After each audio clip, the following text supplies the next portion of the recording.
Okay, so this is the Wallace hack, as I said. As the sheet says and the document says, it should be pretty obvious. It is a pastiche of the WHax 2nd edition, which is itself a modernizing and streamlining and tinkering with the essential mechanics and feel of original Dungeons and Dragons. It's that system, WHax 2e, and then with some other like old school revival style stuff just kind of tossed in for flavor and everything, and then kind of slightly rejiggered.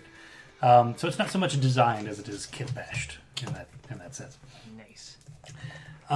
Because I wanted to run something in the WHax 2nd edition, but there were some things that I wanted to tweak or change or add, and so, but still trying to keep things relatively close to the basic in spirit. The basic like system of WHax 2e. So there's not been a lot of like radical changes, just like a tweak here and there, and then there's this new little subsystem that's been added on that's not complicated, and so Don't reinvent the wheel, just add another wheel. Exactly, yeah.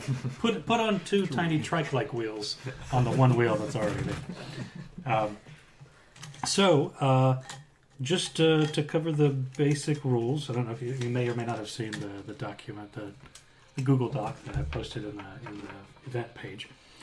But basically you are rolling to see if you're doing an action that's like difficult or dangerous, or it would be narratively interesting for you to figure out whether you succeed or fail, right? Mm-hmm. You'll do an attribute test, right? So you'll take one of your, in this case, 7 attributes, right? The 6 on the left-hand side and then luck on the top right. And then you'll be trying to roll under that in classic fashion. All right. Not equal to, not above. Under. Under is succeed. Okay? Sometimes you're going to be making a roll with advantage or disadvantage, which just like they do in 5e, it's the same thing. Like you're basically rolling twice, and then in advantage terms, you'll be taking your preferred result, which may or may not be depending on the roll that I've told you to make advantage for. You may want the higher number or the lower number, right? So that's why that language is there, right? Because advantage and disadvantage can not only be applied to attribute tests, but maybe also damage, but maybe also any roll you make in the game. You see what I'm saying? Mm-hmm. Right? So advantage allows you to pick your result, and disadvantage allows me to pick the result that I want. Which may or may not be beneficial. Yeah. I like that little tweak. That way, if you want to fail, you can be like, yeah, actually, I do. Yeah, I mean, it is entirely up to you. If it's more narratively interesting as a player for you to fail in that moment, then you can absolutely pick that.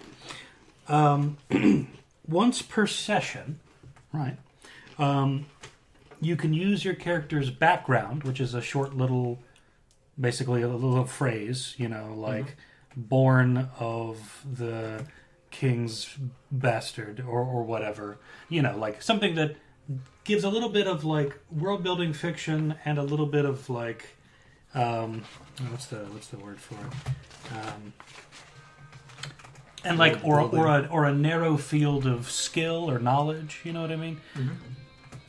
That's your background, and then once per session you can say, oh well, this test that I'm making, this attribute test, I would get advantage on this because I'm trying to talk to a lowborn, villager, and since I am born of a bastard son, like I have a way of like understanding the downtrodden, the put upon, and so I'll gain advantage on this charisma test to try to, persuade him or her, right?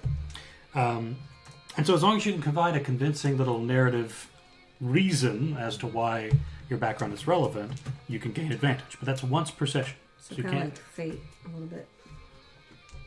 Yeah, I imagine it is like a single point of fortune that you can use in particular circumstances, right? Okay. Like, depending on your background. And of course, there are, later in the game, there are moments where, depending on your class, you may be able to like just change your background. Like, your whole thing is that you have a dark and murky past and nobody really knows what your background was like. And now we know. Or, when you level up, you sometimes have an opportunity to, like, modify or change your background. Yeah. So, a bit. You also have your luck attribute, right, on the top right-hand column. Mm-hmm. And that works like it does in Dungeon Crawl Classics, which is you have a score, and you can permanently burn that, 1 for 1, to lower the result of an attribute test. So you can't use it to pump up damage or do any other sort of special rolls. But if you really want to succeed on an attribute test, you can burn luck, again, 1 for 1, so burning 6 points of luck is going to lower your result by 6 points, right? Because you're going to go under, right? Mm-hmm. And then that's a scarce resource, right? There will be occasional moments where, depending on stuff in the game, like you might gain another point of luck or a surfeit of luck because X or Y happened or whatever. But it's meant to be like, all right, I really don't want to die now. Let me bump this up with my luck so I can escape by the skin of my teeth, right?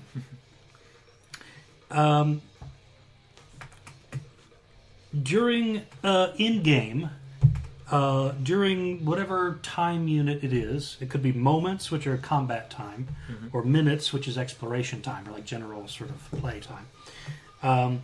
You normally have time to perform one action, all right, and then move 1 step along the range bands, right? And there are 4 of them. There's close, which is up to about 5 feet away.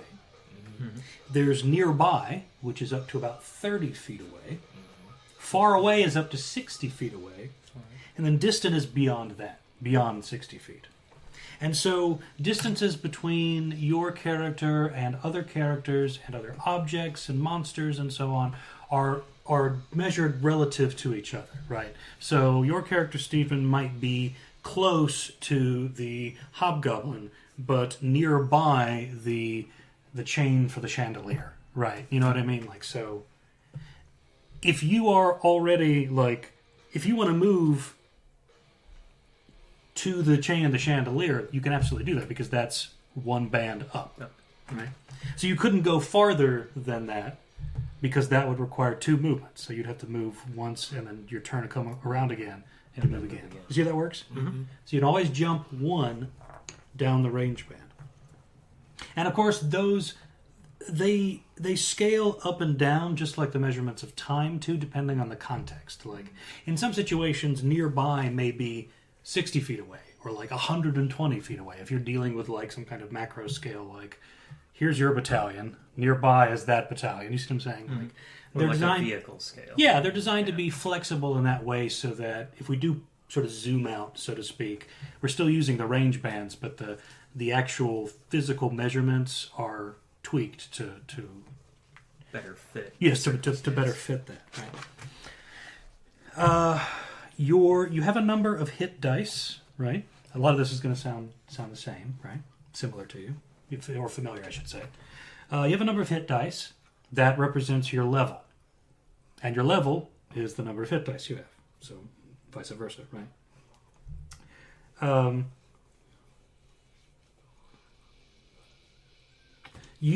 The players basically do pretty much all of the rolls in this game. Mm-hmm. You not only roll to attack, but you also roll to defend. Okay.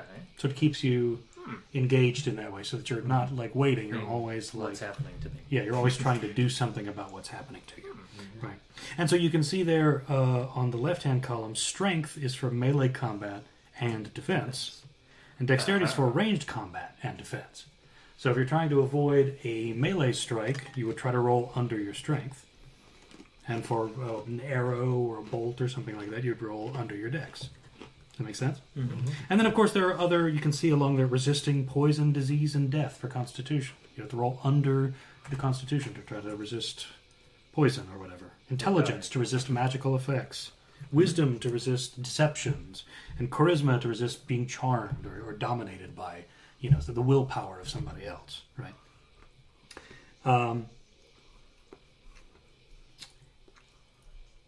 In order to so when a battle moment starts, right? When you're obviously in combat, you roll a dex test, right? You try to go under your dex to determine initiative. If you succeed, you go before your opponents. If you fail, you go after your opponents. So again, I don't roll for opponents in the combat. The result of that dexterity test tells you, okay, I'm going to act before or after. Right. And then, if there's like multiple people on either side of the opponents, right, you guys are meant to work together to be like, okay, I'm going to go first, and then you go then. It's like, oh, what if I do this first, and then you... And figure out, kind of like in Star Wars, you know, and Genesis and stuff like that. Try to figure out where you want your slots to be, right? If you're using a large or a two-handed weapon, and I'll make that clear to you if you get that equipment, right? You add a D4 to attacking, defending, and damage rolls, right? So attacking is harder for you, defending is harder for you, but damage is better for you, right? Yeah. You hit somebody, you roll your damage dice, subtract from HP. That's dead simple, right? If something says that you're dealing ongoing damage, it's equal to that being's level. Okay. Right? So if you were level 2, Robert, your character's level 2, and was taking ongoing fire damage, you'd be taking 2 fire damage at the start of every turn. Right. Until you did a relevant attribute test, which might be dexterity to try to roll around to sort of extinguish the fire or whatever, at the end of your turn to stop that from happening. Right? It's pretty simple. If you roll a natural 1 to attack, the damage that you're dealing is doubled. So it's a critical hit. Right? However, if you're rolling to defend and you roll a natural 20, the damage dealt to you is doubled. Do you see how that works? Okay. So it's the same mechanisms for critical hits and everything like in 5e, except that because we now have these defense rolls, the monsters aren't rolling to hit you. You're rolling to see how badly you defended. So if you're going to take damage, like you failed to defend yourself, or you'd otherwise take damage from some source, right, that could conceivably be absorbed by the armor that you're wearing. The armor that you're wearing provides an armor value, which can be anywhere from 1 to 4, usually, right? That number is the number of armor die that you have, which are always D6s. So you'll have a little pool there, like if you had armor AV3, you'd have 3d6, right? And then each time you fail to defend, or you would take damage that your armor can soak, you would basically remove that die from the pool, roll it, right? That's the amount of damage you're soaking, right? And then that die is now broken, right? It's spent. So there's a bit of a gamble there. Well, I'm sorry, no. They're not meant to be rolled. All damage from the attack is ignored. Right? So they're just little counters, really. I'm sorry, I misspoke. But, so that is broken, right? And then you can't use that again until your armor's been repaired. Right. That's usually on the rest. So on a rest, you can actually try to, basically use maybe the end of your weapon or like a hammer that you had to, knock out the dents and fix up some things, like some jury-rigged sort of, I'm going to hold this together until I can get to town and have it, properly repaired. In that case, you have to roll above the armor value that you have. That make sense? With the D6? With that armor die. That's where the rolling comes in. Yeah. If you roll on or below the armor value, the die's permanently broken until you can go to a town and have some armor or weaponsmith go, all right, let me fix it up. That makes sense. And if all your armor dice is permanently broken, it's gone, right? Your armor's just useless, right?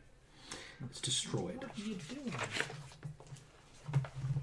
So you're encouraged to take some time when you can, when it's safe, to try to patch yourself up a little bit and try to regain those armor dice so that you do have, emergency sort of soak just in case damage does get through if you fail to defend yourself.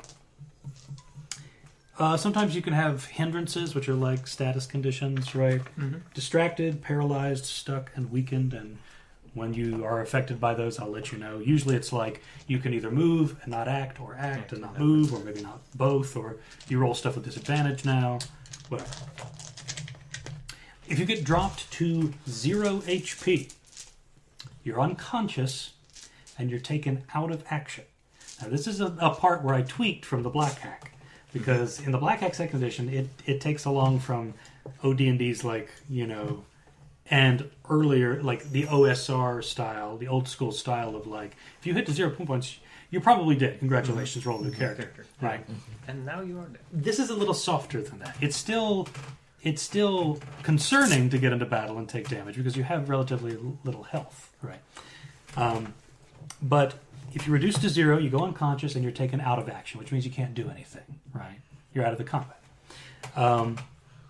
If that combat then ends, or the danger to you ends, right, and this moment that's hurting you, right, ends, and you're still at 0 HP, you have to roll a d8 on the out-of-action table.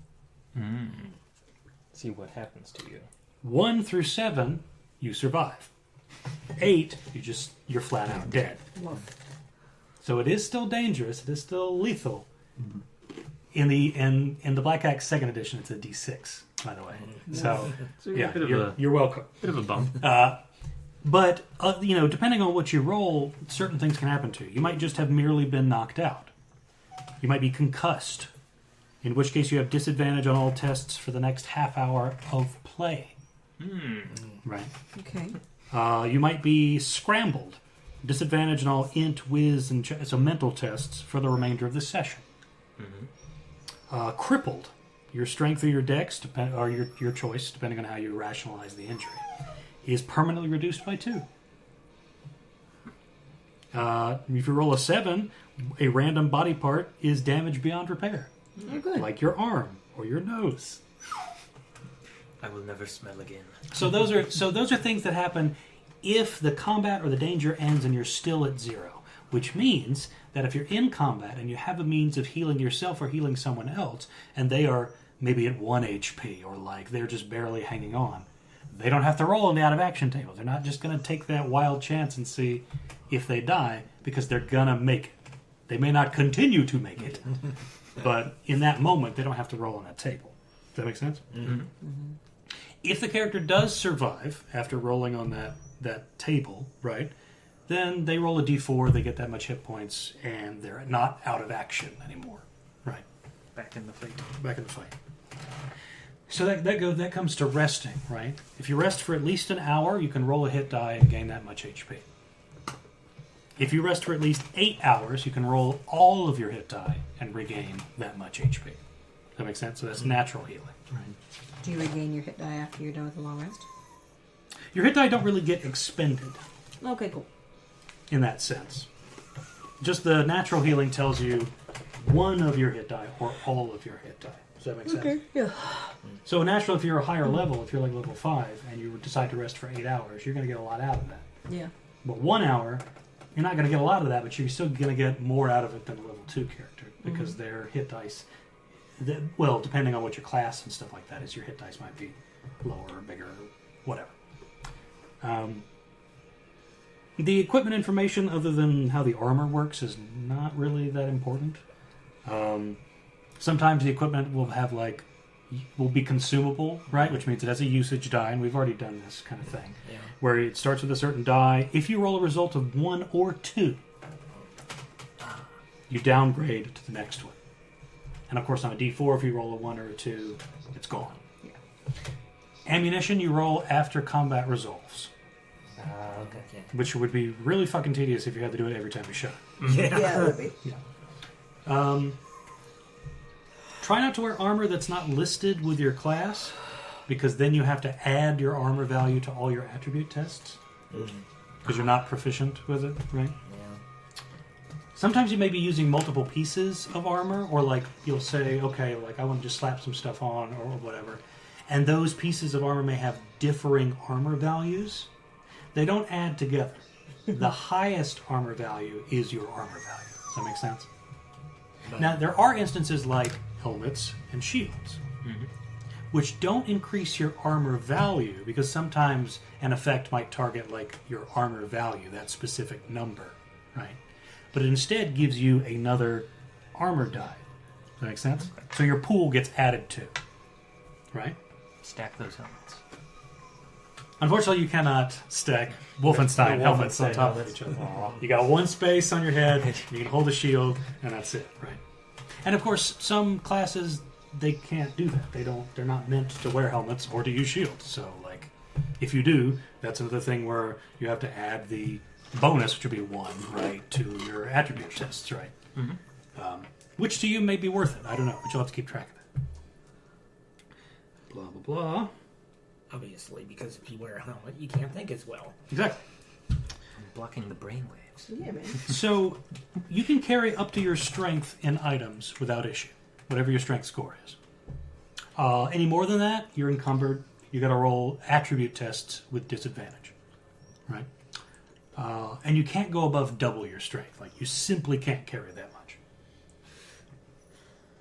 And if you pick a class that is able to do magic, please let me know, because I have fun information for you. I like fun. Fun in the what I've taken to calling this style of game as the gothic punk way. You have not dissuaded me. Yes, so there you go. Say, is that supposed to keep us from doing it? 'Cause- I'm just saying some weird shit's gonna happen if your spell doesn't go off the right way. Cool, fun. So, anyway, It's like wild magic. Those are lemon cookies. Just FYI, with white chocolate chips. yes. Sounds fun. So you don't bite into it expecting something else. Heads up. Yeah. So here's what we do for putting our characters together. You're gonna roll 3d6 for each attribute in order, top to bottom, with luck being the last one, right? So you do all the ones on the left side and then the top one on the right side. Come Did you on. get a mulligan? Buff wizard. Hold on. Before you roll, if you roll a 14 or higher, don't roll for the next one, because that one's 7. Then you roll normally again. Nice. Does that make sense? Okay. Also, after this, you'll be able to swap 2 of those values. That's it. Okay. So keep that in mind. What if you roll super shittily? And your character is going to be an No mulligans? incredible If If you weakling. don't roll above a 10? That's, You know how we roll. Well then put the dice in like Fine, Lance's you know hand what? and then shake his No, hand. what we're going to do is Steve and I are going to roll twice and we're going to add our scores together. Hey, there we go. No. Okay. Oh, sorry. Okay, first one is a 4. Are you happy? Nice. Yep.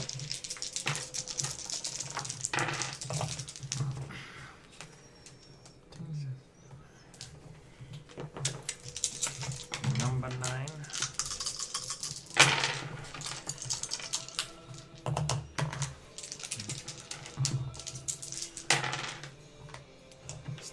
Am I just going to be hyper average? Average man. Nope. There's a 5. I'm checking up to be a pretty good wizard, as long as I can roll decently. Average continues. Now remember, if you have an abysmal score, when you do the swap, you can just chuck that into luck and take your luck number and put it somewhere else. Right? So it's not the end of the world. As long as you got a good luck, right?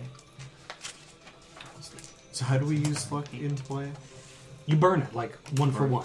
So if you roll an 18 on luck, you don't have to worry about that 7. That's true. Sorry, I don't understand what you mean. Well, You said if you roll above a 14, the next one's a 7. If you roll above a 14 on luck, Yeah, I mean, yeah, if you had luck, you're done, right? Yeah. So if you rolled, what's your strength, 4. Lance? 14. 14, and you rolled a 15. You could burn 1 point of luck, burn 2 points of luck to bring that down below 14. Does that make sense? It applies a floating minus To the it. roll. Yeah, to the result of the roll, right? Yeah. Yeah, and you just burn. So you rolled a 15. Your aim was below 14. You could spend 2 luck permanently and bump your result down to 13. Make sense? And you can use as much luck at a time as you want. Yeah. You said we get to switch 2 scores? 2 attribute scores get to swap. Wow, you have 3 14s? That's Lance. I mean, that's how he rolls. There were only 14s. Still. I have 3 9s, 2 8s, a 5, and thankfully an 11.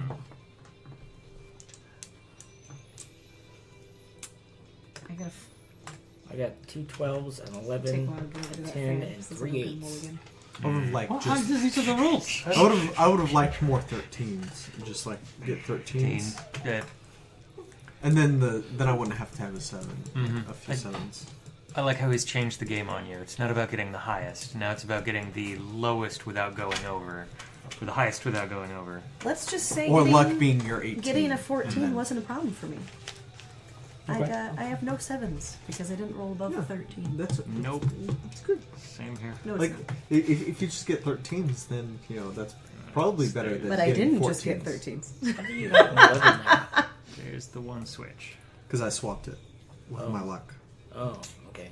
Got that Yes, lucky I- 14 in luck. Yeah. That's why. Seriously? Pretty good eraser. Seriously. Serious. Yeah, I can tell. You can tell on this one a little bit more. But yeah, pretty good eraser. Is everybody good with their stats? Define good. Are you done? I guess. Yes. Yes. Have you swapped? Well, I'd like to know more about the classes before I swamp. Well, the classes are not really. We also get your race. First of all, you'll apply a race, which will give you like plus to 1 or 2 attributes, minus to 1 or 2 attributes, right?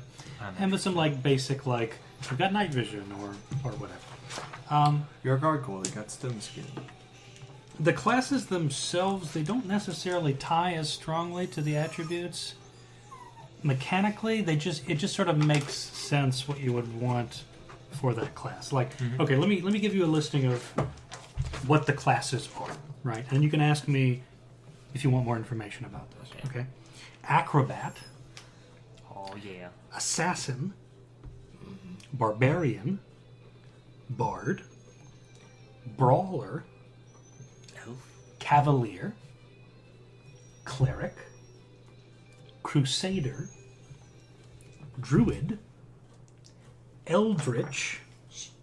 What's Eldridge? Eldritch, I'll get to that. Monk, outlander, paladin, ranger, thief, warrior, wizard. Okay.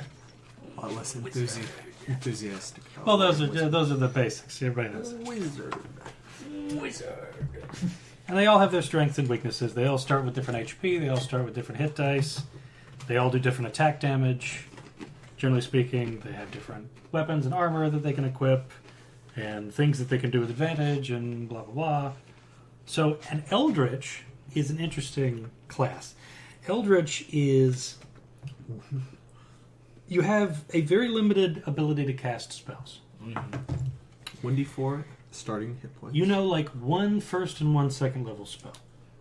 But you have the ability, either when experiencing a catalyst of some kind, or for spending an action or spending your action and your movement on your turn, to like transform your body into something monstrous. Right? Costing one hit point per. Yeah, so a partial change. If you wanted to change one body part on your turn, like you wanted to change your arm into like there's some predefined stuff, but it's like a crab hand or something, you know, like a crab claw. Classic. You'd spend your action, and you'd have to take 1 hit point per the amount of hit dice that you have, right? So obviously, as that scales with level, if you're level 5 with 5 hit dice, you take 5 hit points, right? And so that would only do the one body part, right? You could then, on a subsequent turn, take another certain amount of HP to do the other arm, the legs, and so on and so forth. There's also an option to like spend your action and your movement to do a wisdom attribute test. And if you succeed, you get to roll everything. Like you fully transform. However, you have to roll 1d4 per hit dice. Ooh. So you take a bigger possibility of a chunk of your health going out. But you get to like, okay, my head's going to be this, my leg's going to be that, my arm's going to be this. You know, I'm going to have tentacles and claws and, you know, and a microwave for a head or whatever. You know. You get to be like a Cthulian. Yeah, exactly. Mr. Potato Head. It's particularly called Form of the Abyss is that mechanic. Yes. So. Very good. And you can, because you are you're like not even you're a 1/32nd caster, or you're just barely a caster. You can memorize a number of spells once per day equal to half your level from scrolls and books, including the book that you start with the 1 first and 1 second level spell. But as soon as you shift into that monstrous form, you forget all your memorized spells. Damn. So it's like, what do you want? Do you want to have these access to these 2 spells, or do you want to, have a crab tentacle? Yeah. Which shouldn't be hard of a choice for most people, but. Always going to be the crab tentacle. And so those classes, the attributes that you'd expect to be relevant are relevant to them. Acrobats, assassins, thieves, those are all, dexterous classes, right? Brawlers, crusaders, paladins, warriors, all that strength, constitution, and that sort of thing. Like, what you would expect to be doing in the class, it makes sense what attributes would be relevant for those tests, right? Only occasionally is like a specific kind of attribute test linked to a specific mechanic in the class. Like for cleric, most of the things is just like you get a prayer book with a bunch of prayers in it. You can try to banish nearby undead, like turn undead. You can test your wisdom, see if that works. And then Divine Fortification allows you to roll with advantage on contests to resist poisons and paralysis / being impeded in some magical way or, chemical way. What classes use intelligence? Intelligence is used, as you can see on the sheet, for lore, languages, and for magic. Yeah. Like, Resisting. well, yes, it's also used for like casting as well. That's what I needed to know because that's my highest score. Intelligence is for casting magic, and wisdom is for doing prayers. Right? The divine to the arcane. Okay. So party with 2 wizards is what I'm hearing. Yeah, since my 113 is in intelligence. Yeah. Okay. Go on. Go on, Leon. Well, Patty, out. Go. Go. So is there like She's a- wrapped. Leah, you're wrapped around around my your foot. Like, quite a bit, like 4 times. Like, oh, wait, that's why you can't go. Yes. I'm definitely interested in wizard. I mean, I'm Okay. gonna have to be because it's I'm going to be a my score. Minotaur riding a horse.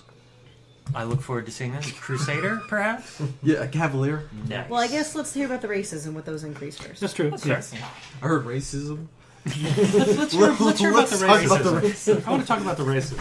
Oh God, I don't want to talk about the racism. So, Play this so we don't have to think about the world as a state, right? so here are the options I mean, it's for Thanksgiving, races, right? and Oh. these Well, should it's passed. because you've all played RPGs before or read fantasy stuff or whatever. These should all be straightforward. But if you don't know what one of them is, ask me. It's very unlikely. What is Human? Who man? Yeah. Who hot? Asimar, Sasquatch?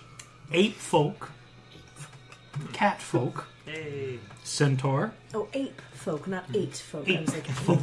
Yeah, they're made out of sentient eights, digits.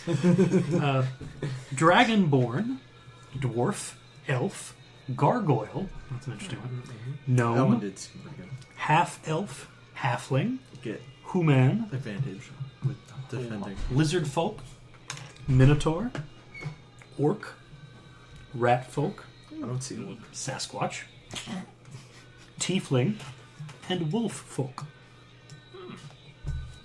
So, the next part of the character creation is to choose a race. So let me know what races you're interested in. I'll tell you what they do. Centaur. Centaur. That's +1 to your strength or your constitution, but -1 to your dex. Clydesdale. And you can choose one of the 2 sub-races. Clydesdale means that you only add 1 instead of 1d4 when you attack or defend with a large or 2-handed weapon. Nice. See what I mean? You'd still get the d4 for your damage, but when attacking and defending, you'd only take a penalty of 1 as opposed to 1d4. Right. And then Sumpter thank you, Zoe. would allow you to carry up to your strength +5 in items, so you get extra carry capacity. in that sense. The boost. Okay.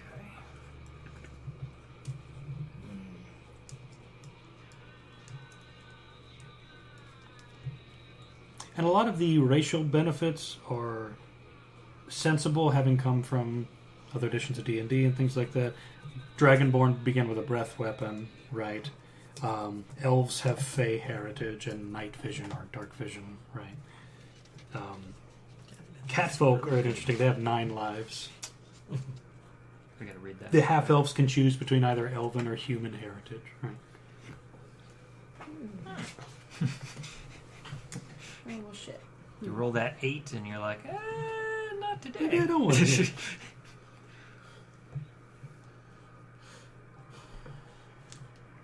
So basically, yeah, every time you would roll an 8 and die on that out of action table, every unique time, you can roll again and say, I'll give it a second shot. I got an 8 again. Well, I'm definitely Let's dead. do this one, man.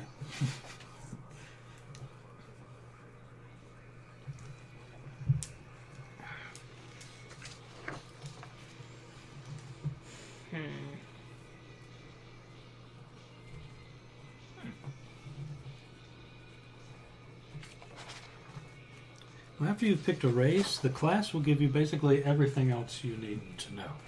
We're just starting at level 1. You're starting at level 2, actually, to be clear.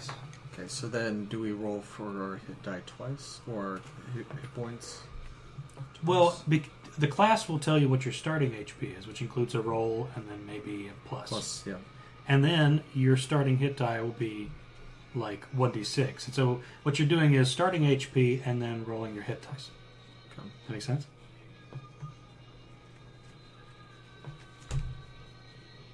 Okay, so the hit dice for the second level. Yeah, so you'd get do your starting HP and then roll your new hit dice and add that on top. Add that on top. No Yeah. con or No anything? con. God, wizard's HP is Yep. Well, Gonna be squishy. that's why they're in the back, right? Mm-hmm. Well, the problem is when there are 2 of them. You guys should both be in the back then, behind Excellent. the horse and And the other horse. The ox riding the horse. Unless, like, what is Druid going to use the most? Probably wisdom. Druids are using wisdom. Well, hold on. Let me You double could check. also swap, remember? I already swapped one. You got 2 swaps, right? I mean, I'm also Actually, looking druids- into Eldritch. Druids can use both because the way that they work is that they start with a scroll containing some spells, right? But they also have the ability that, to yeah. like do prayers as well. Yeah.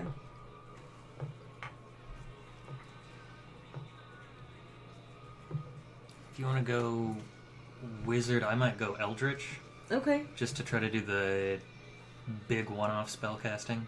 Okay, cool. Alright. Because I just don't... I think there probably doesn't need to be 2 of us.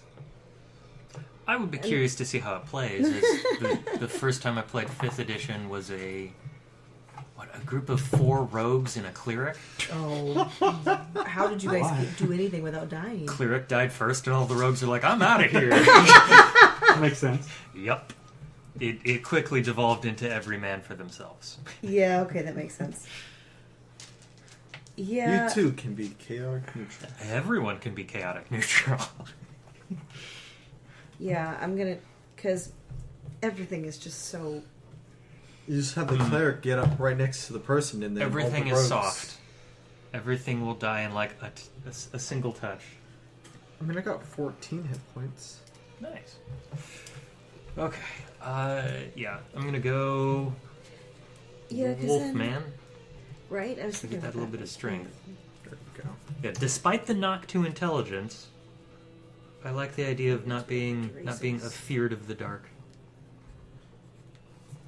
So unlike, say, a horrible night, like the light mechanics and everything like that are not as like, please roll for me all the time, please love me, senpai. Okay? You know, Please notice me, fucking darkness. rolls. Yeah, it's like there will be moments where you won't have to do a light check every time you enter a room.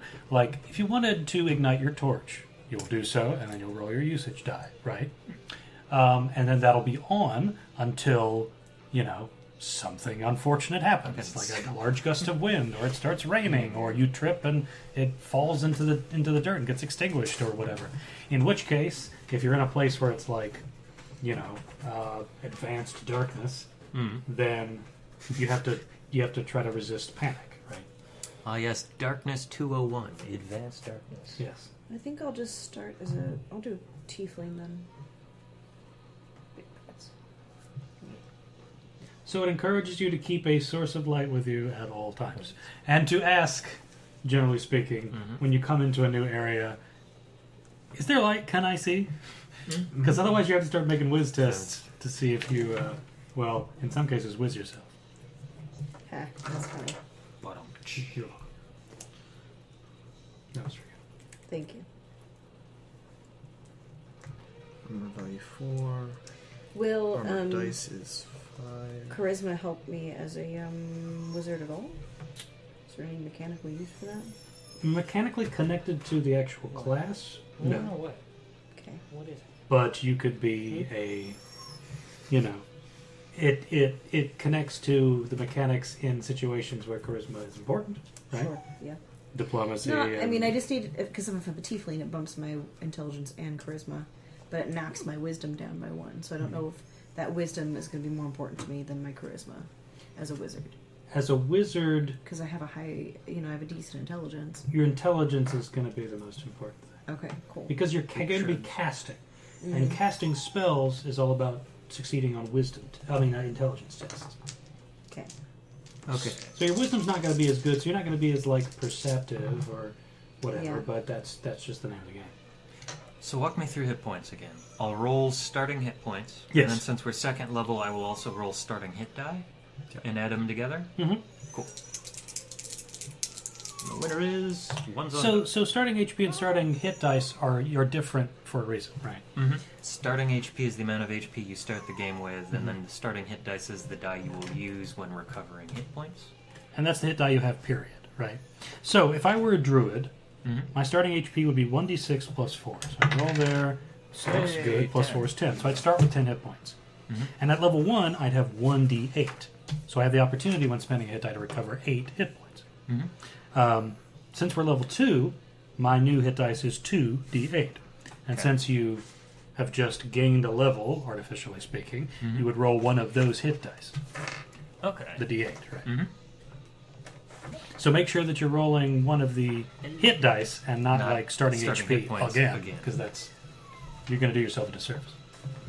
There's it. Okay, so Especially if you're playing, say, an Eldritch who starts with 1d4 HP and then his gets HD is a 1d10. 1d10. It's the difference of going from 4 hit points to 11 hit points this Exactly. time around. If you're gonna whine, at least get over here so you can get scritches. I don't understand you, dog. So again, since you're level 2, you'll have 2 hit dice, and those hit dice will be determined by your class, whatever it tells you. Under starting HD. That'll be your hit dice period for you, as long as you are still alive. And in that class. As long as you're still functional. I know the darkness spell.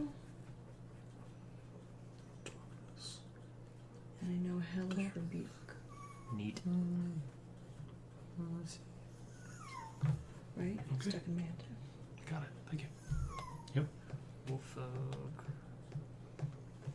Oh, Pack I think Hunter. I also have a shield, which also adds. Mage with. I'm saying a UD6? What does the U stand That's the usage die. Ah, okay. So your usage die would be a d6. 6. You want to grab him one of those bones after the top while you're up? Just. He's learned to run.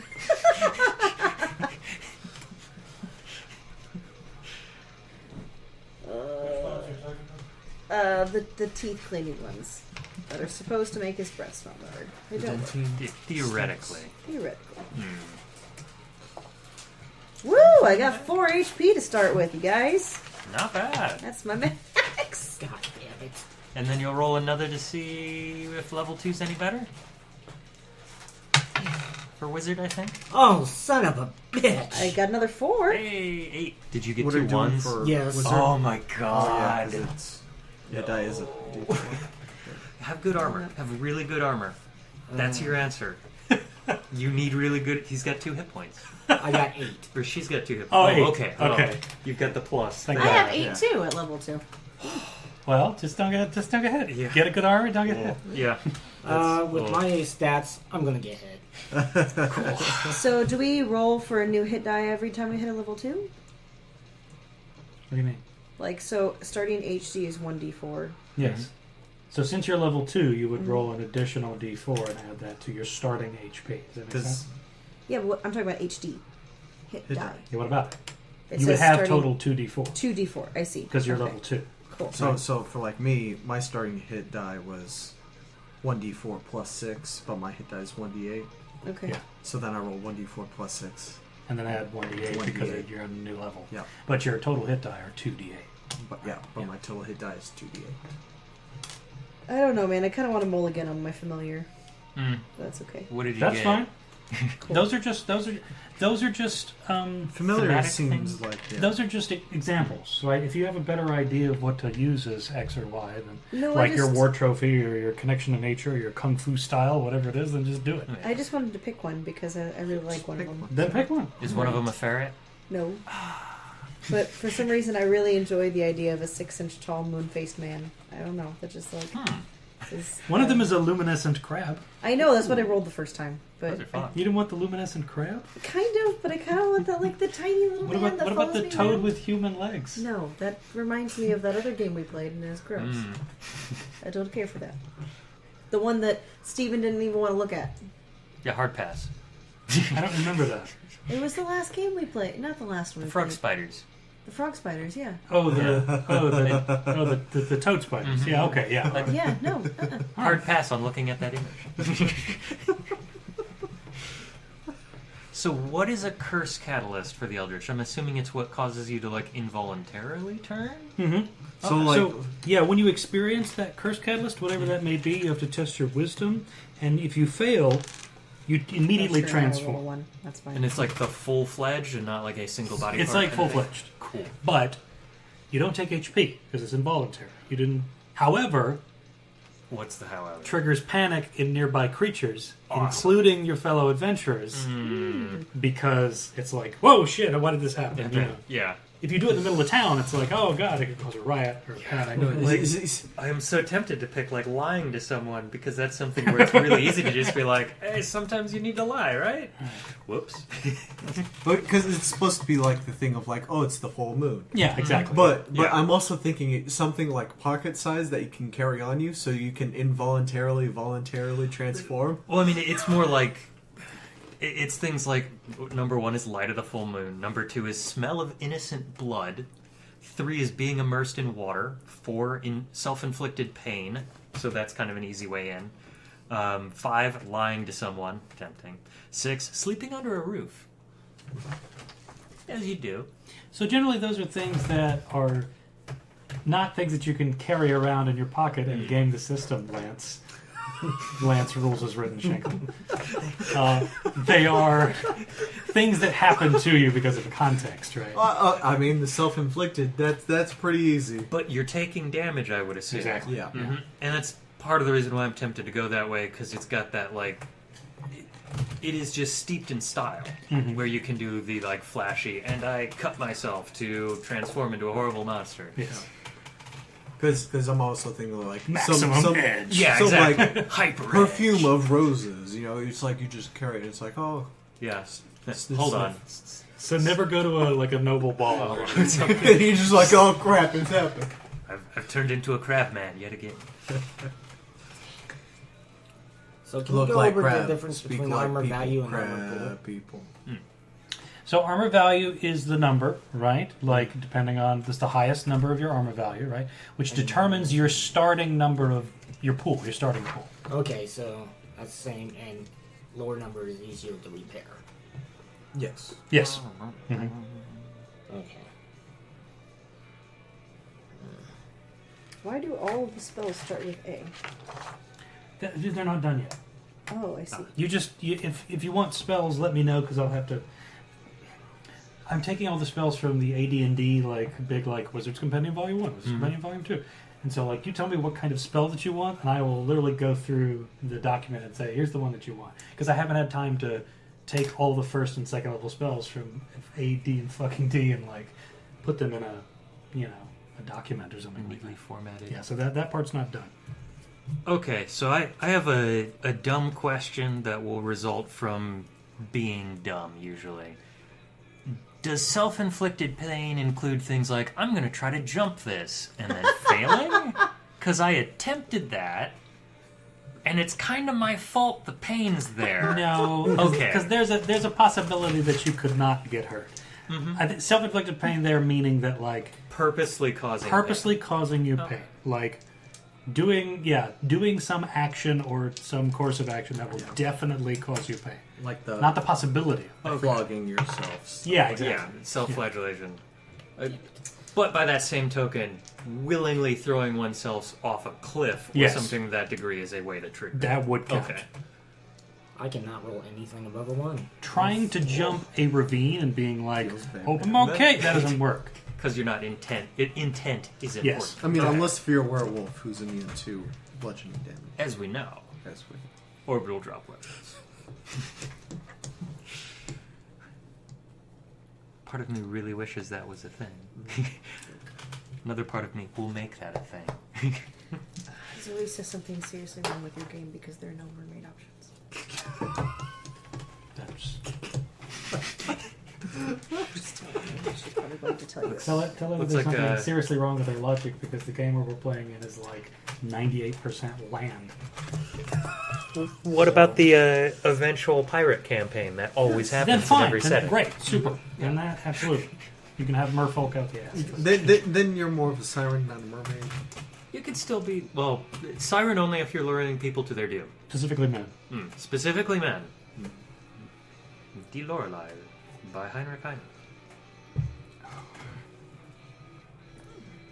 I know all about sirens. Well, I knew all about sirens before Zoe decided to be one for Halloween. Definitely know all about them now.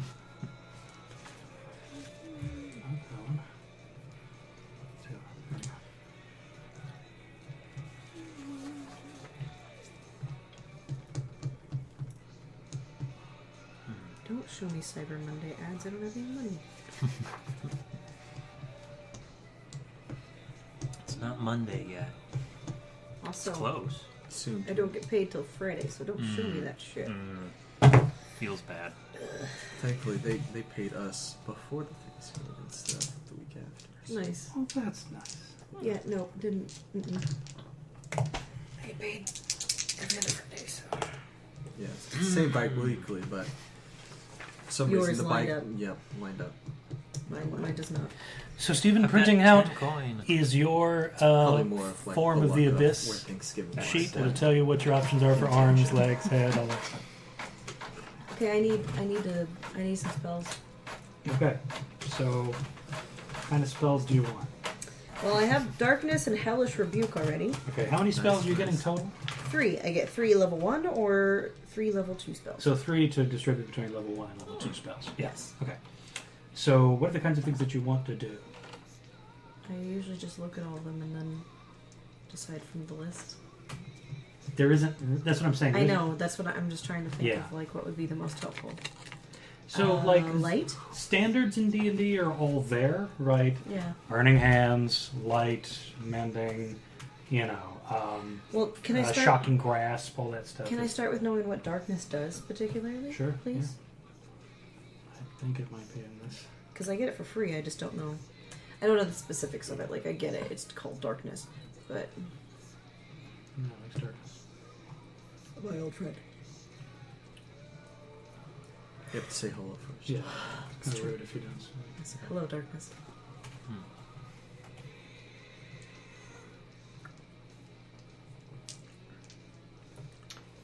Darkness.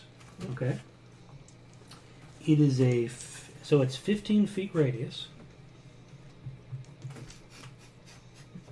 Okay. The range is so a yard is 3 feet, right? Yes. So 30. Hold on. Yeah, 30 feet per level. Neat. It lasts for a turn, It's tall. plus 1 round per level. And I'm taking this straight from AD&D, so we might have to like massage some bits because spells, prayers I haven't really touched yet.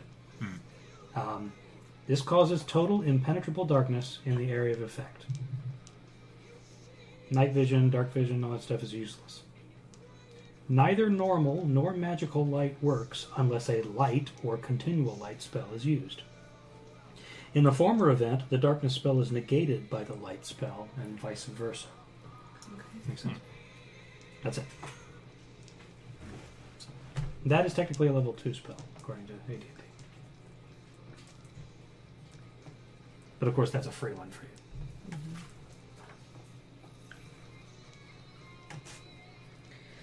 Okay. Sounds like I should have light. Okay. It's going to be in number 2 here, I think. Maybe 3, actually.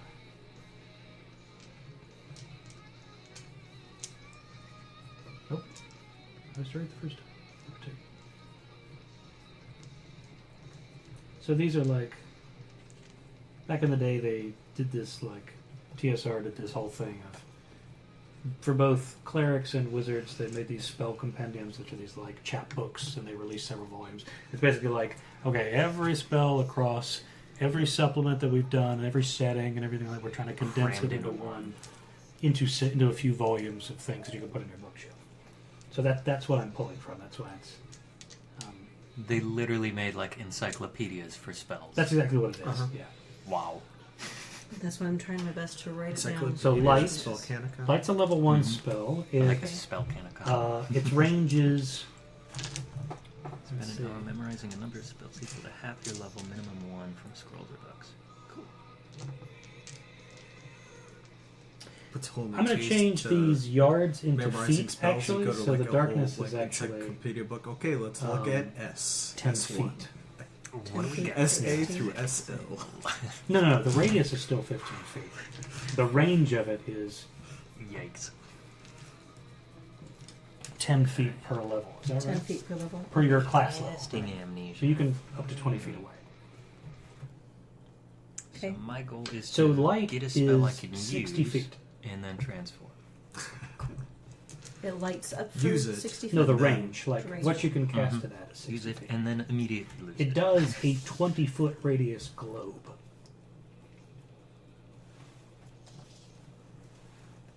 It lasts for a turn per level. So we're considering that your class level, so it's your level 2, it'd be 2 turns. Yep. This spell creates a luminous glow equal to torchlight within a fixed radius of the spell's center. Objects in darkness beyond this sphere can be seen at best as vague and shadowy shapes. Centered on a point selected by the caster, must have line of sight, and unobstructed path for the spell. It can spring from air, rock, metal, wood, or almost any similar substance. It's immobile unless it's specifically centered on a movable object or a creature that's moving. Right? So you can't just like move it at will. Okay. If it's cast upon a creature, they make this magic resistance and saving throws and that sort of thing. Excuse me. Light taken into an area of magical darkness does not function, but if cast directly against magical darkness, it negates it, just like we mentioned Yeah. in the last Because I have spell. darkness, yeah. But only for the duration of the light spell, if the darkness effect is continual. Okay. Light centered on the visual organs of a creature blinds it, giving it, in this case, like disadvantage to attacking, or like advantage to defend against it, or something like that. That's it. That's how light works. Okay.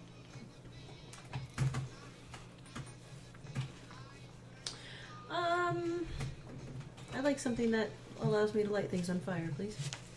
Sure.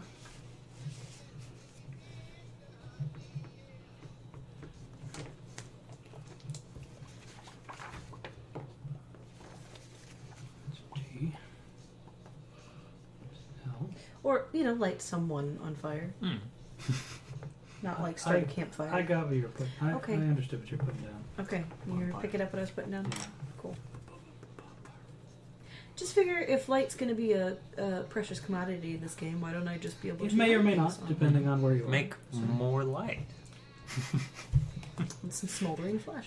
Whatever. Just a side effect. Delicately singed. Cooked to perfection. Yeah, no, we've decided I'm not a delicate Which person. in some cases may be charred and black. Sometimes you need that extra carbon. Crispy. I want to make sure all the diseases are burned off. Ooh. Poison's boiled off. Yeah. Cooked It's to like what Fallout New even Vegas, 360 degrees. that lady made this like special red scorpion casserole, and she's like, it's Stew. perfectly harmless as long as you don't have any sores in your mouth with the poison to get it, and then it kills you. And you're just like, not hungry, thanks. So, I mean, there are plenty of fire-related options here, obviously. Yeah. I'll tell you like what the level 1 and level 2 spells are, obviously. That requires a campfire, so... Not that one. I suppose that would be good if you had to defend while you were at your camp. I suppose. But It's very circumstantial, though. That requires a non-magical fire to cast the spell on.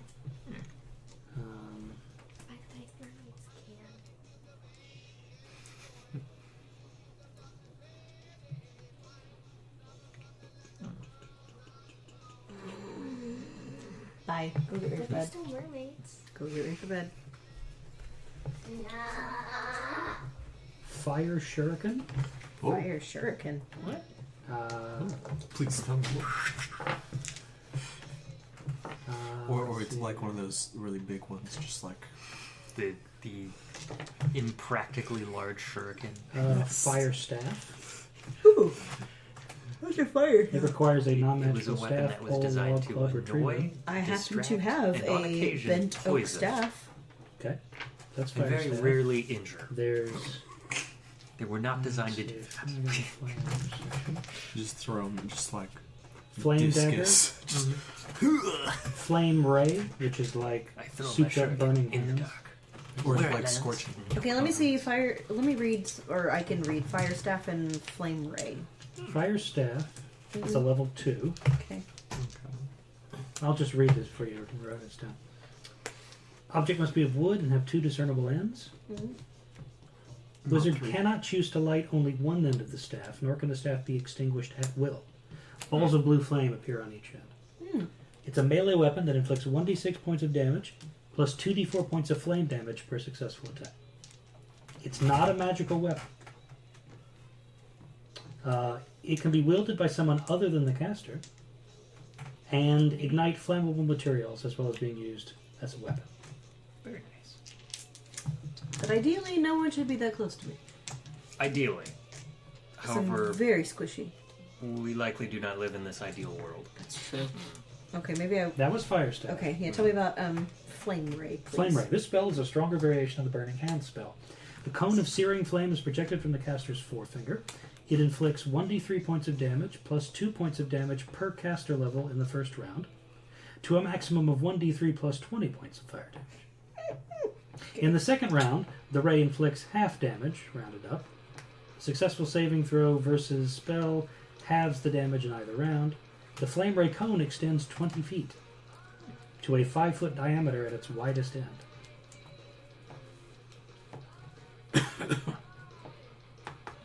There's also Flame Spin, which creates a 2-foot diameter vertical pinwheel of flame Neat. that you can throw around. I think Flaming Sphere, which makes sense. The classic. That's it for the obviously fire-related spells. Unfortunately, these are scans because it's an old document, so I can't it's not No OCR, Control F. so I can't. Can't. Yeah. So Crumble. yeah. For your information, Flaming Sphere does 2d4 points of fire damage when creatures come in contact with the globe. Those within 5 feet of the sphere's surface must also save or suffer 1d4 points of heat damage.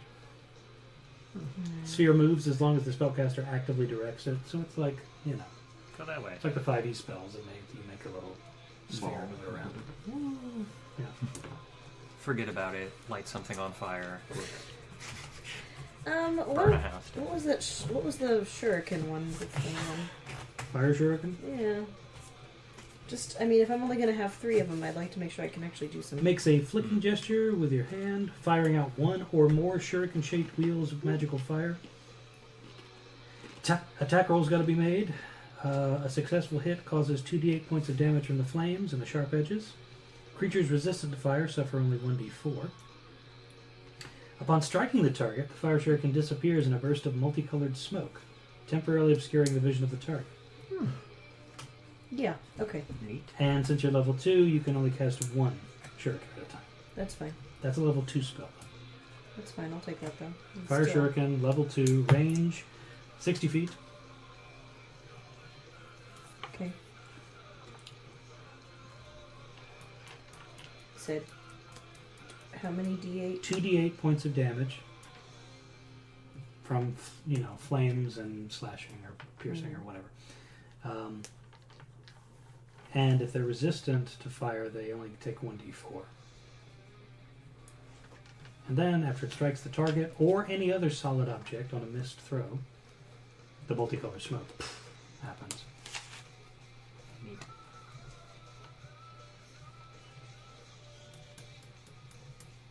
So you picked light. I did. Light. It's a level 2? I thought it was level 1. It's a level 1? What did I tell you it was at? I thought you said it was level 1. I don't know. Whatever, I'm allowed to pick 3 You level gotta- 1 or level 2, so. I'm trying to figure out how much you have left. You have I one have spell none to left. pick left? I know, because I think I'm going to go ahead and go Fire Staff, too. Fire staff. Okay. Yeah. So we got light, Fire Shuriken, and Fire Staff. Let me give you the information for fire staff, huh? Okay, please. In case someone does get Close. A little too close. Yeah, I want them to. Or maybe you need to hand somebody a staff because their weapon broke. I don't know. It's true. You just go Let's think positive. It's dangerous to show along. Take this. take this flaming stuff. Fire staff is a level 2. It's not just staff, it's on fire. The best kind. It has a range of 0, right? Because it's on the thing that you're holding. Duration is 1 round per level. 2 rounds. Mm-hmm. It's pretty short. Yeah, it's literally just in case someone gets too close to me. Get a quick whap. Fire staff inflicts 1d6 points of damage, plus 2d4 points of flame damage. Not a magical weapon. Can also ignite flammable materials. Cannot be extinguished at will. Yeah.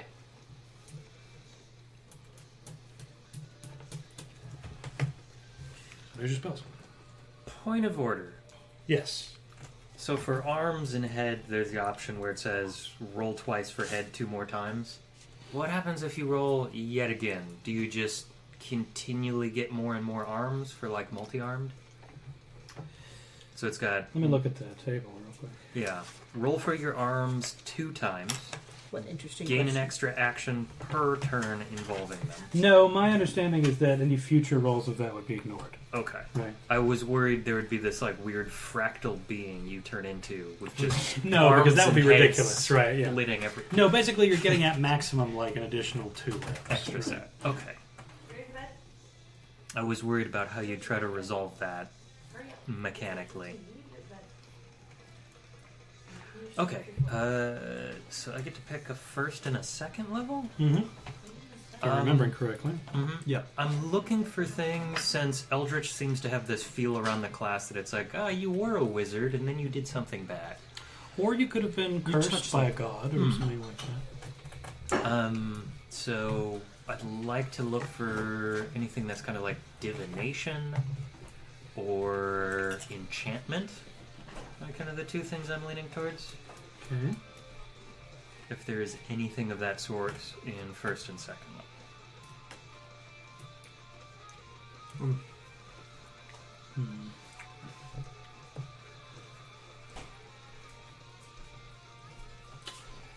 Do you? So let's think about it in 5th edition terms. Are there any divination or enchantment spells that you're thinking of?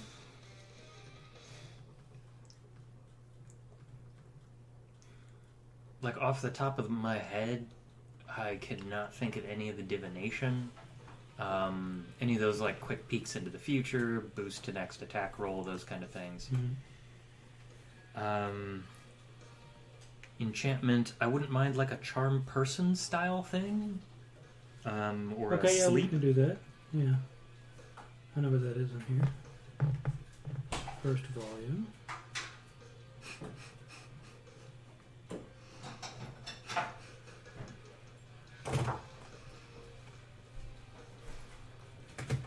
I'm looking at cow breed names for to use as my name, and one of them's Beefalo. It's the I thought that was a joke name from Don't Starve. I'm pretty sure they're Beefalo. Do you want charm person? I mean, just straight Is up. it first or second level? It is a 1st level spell. I'll take it. Yeah. What? Charm person. Charm person, 1st level spell, 120 feet. Beefmaster. You need to be Beefmasterson.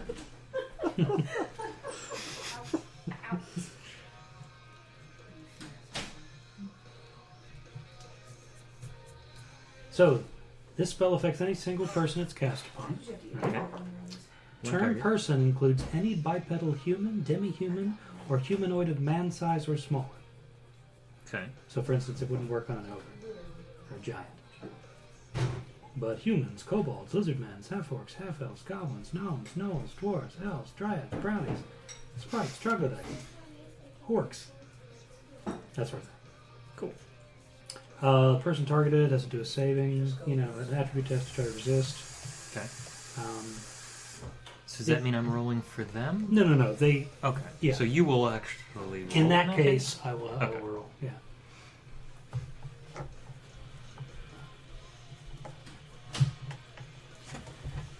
If the person receives damage from the caster's group in the same round the charm is cast, additional bonus of +1 per hit point of damage received is added to the victim's saving throw, so it gets harder to. It gets easier. Okay. +1 per to damage. roll. He regards the caster as a trusted friend and ally to be heeded and protected. Any word or action of the caster is viewed in the most favorable way. But they're not gonna be controlled. Take a like bullet automaton. for it. Yeah, they're not gonna put their life in danger. Thus, a charmed person would not obey a suicide command, but he might believe the caster if assured that the only chance to save the caster's life is for the person to hold back an onrushing red dragon for just a minute or two. Doesn't have to be more than that. You also have to be Just able to 30 speak the seconds. language. Okay. Just 30 seconds, bro. The duration of the spell is a function of the charmed person's intelligence. Charmed persons, not you. Okay. Blah, blah, blah. Oh, is there still cheesecake in there? No. Nope. Jason destroyed it. Nice. I figured there'd be like one more, but I got up the other morning and I was like, is there any cheesecake left? And he's like, no. I think you woke up with low blood sugar and we're like, no more Yeah, it's cheesecake. like, fuck it. Let's solve that problem. I can offer you So there's frozen charmed yogurt. person for you. That's a Okay. level 1. I will then it need a just hit my mind 'cause second I level. totally forgot about it Friday. I'm like, oh yeah. Second level. Jason took care of it for you.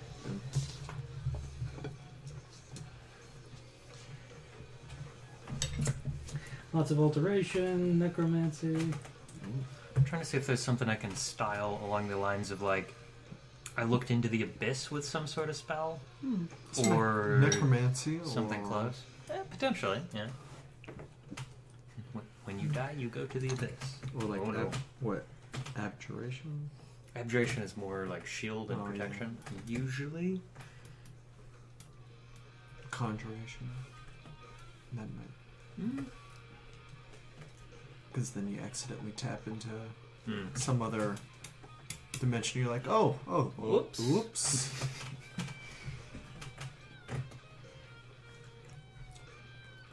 divination for that sense of like looking somewhere Oh yeah, you looking shouldn't be. somewhere. Mm-hmm. Is there like a far sight or something like that? I don't know. I can certainly look. Leon, that is a die, not food. I'm sorry, it almost gave you a concussion. You might need one every now and then.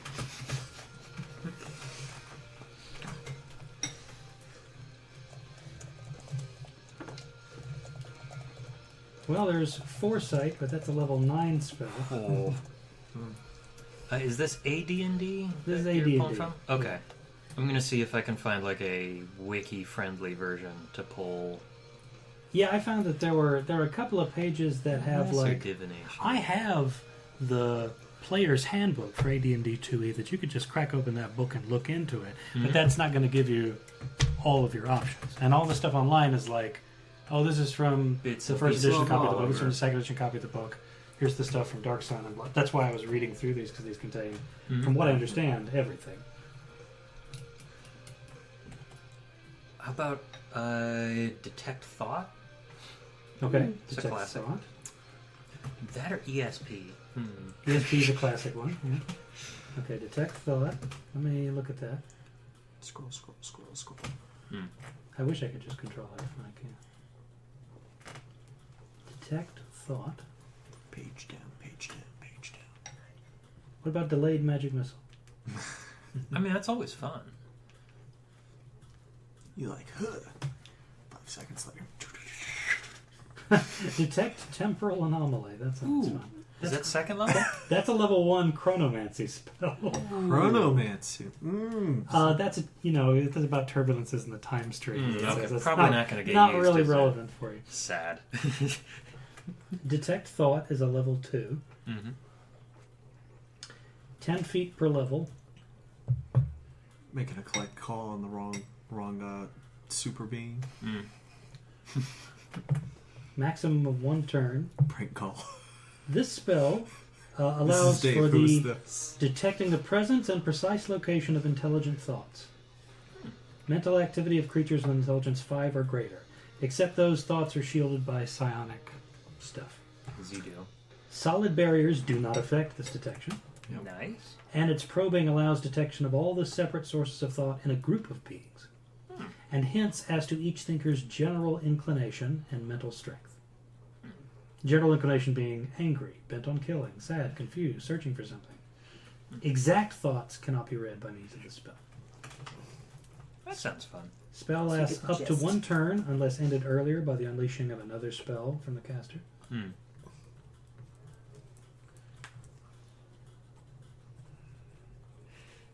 If a psionic power is used, a spell cast, or a magical item activated by a being under surveillance of this spell, the watching caster learns the precise nature of the power or magic used, and any words of activation, spellcasting, or control.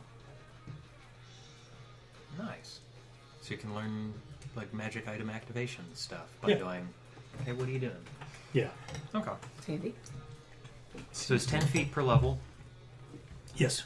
It's 20 feet. And rest is pretty It's either that or 10 yards per level, which would be 60 feet. Mm-hmm. But we've already established that we have to convert these yards into feet. Because otherwise you would be able to do light at 180 feet or something Just- like that. It's pretty great. I liked it before you. Which seems a little ridiculous. Yeah, I guess I don't need a light like the cavern, like across the building from us or whatever. What's the I tell you what, let's look at 5e's Range. ranges for like, so what's the range of the light spell? Anybody know? It's probably Looking it up.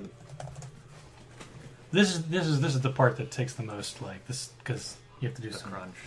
you have to do some massaging, right? Man, if we got a mulligan, I'd be more than happy to re-roll my stuff and play something that's not a wizard. 5e light is touch. Right. Yep. So they heavily have changed it from earlier editions. What about detect thought? It's probably going to be like 30 or 60 feet in radius. It tends to be. So it's 30 feet.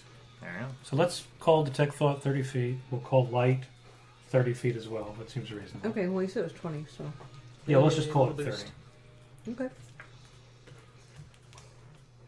Darkness, what's the spell? What's the level on darkness? It's like 60 or 120 feet. What did I put it at for you? You put a 15-foot radius, 15-foot radius. and my range was 10 No, feet that's per the level. sphere. We're looking at the cast 60 range. feet. There you go. So put 60 feet for that. Yeah. Okay. Fills a 16-foot radius. 60 feet, but it's still a 15-foot radius sphere. Okay. Sphere. Some things never change. That's nice, because otherwise That 20 just seems feet, I'd have easier to, like, because- top of it. If I do convert directly from yards, that's going to be some absurd distances. And you said light was 30 feet? Yes. Okay. Let's make light 30 feet because you're Like illumination or... making a pinprick of light Yeah. on something or someone Okay. at 30 feet, but it'll be like, what is the radius? It's like 20 feet? Yeah. Sphere, 20-foot globe, yeah. Seems good. globe, yeah.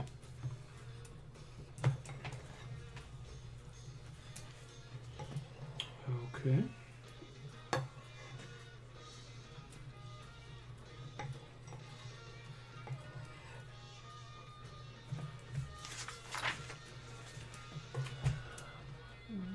So are we all good to go in that respect? Have you got all your class stuff I think done? so, yeah. Do we have like suggestions for backgrounds? Yes. That wasn't in Technically speaking, yes. Let's see here. So this is where you're doing your background, right? It's a short sentence that encapsulates an interesting time in your character's past. Should ideally contain one piece of world-building fiction, allowing a player to craft a narrative tie to the game world, and a story element unique to their character. It should also reveal one specific skill or narrow field of proficiency or knowledge that they learned or relied upon during this time. Here are some examples. Once spent a summer in Yavesh hunting the Black Banner. Made a lot of enemies. Tracked down most of them and killed them. I was raised as a sewer child of Saroset. Pickpocketing and hiding in the shadows was my way of survival. Sewer child. Being raised up to Brother Chaplain in the 11th Legion taught me all I need to know about tactical warfare and death. I lived with the Black Hill tribes. I learned to live off the land. Learned to hate the Black Baron's dog soldiers, too. I'm a lore master for the Magisteriate of Bulgator Craxus. The only thing I don't know is why the Council wants me dead. A hefty price is on my head from the Black Bank. They don't take kindly to being conned out of large sums of money. The Black Wind took me from the forest in my youth. Humans of Gloomhaven raised orphaned elves such as myself. It's been 100 years since I was young, but by my beard I know nothing of the surface. The deep mountain highways are like veins to my heart. A true dwarf. So it's just a relatively short sentence. There's some other little more flowery in others. If you roll a d12, I can give you an inspiration tag, which may or may not be useful to you, depending on your class. It may seem ridiculous. 9. 9. Chosen as a god's instrument. Nope.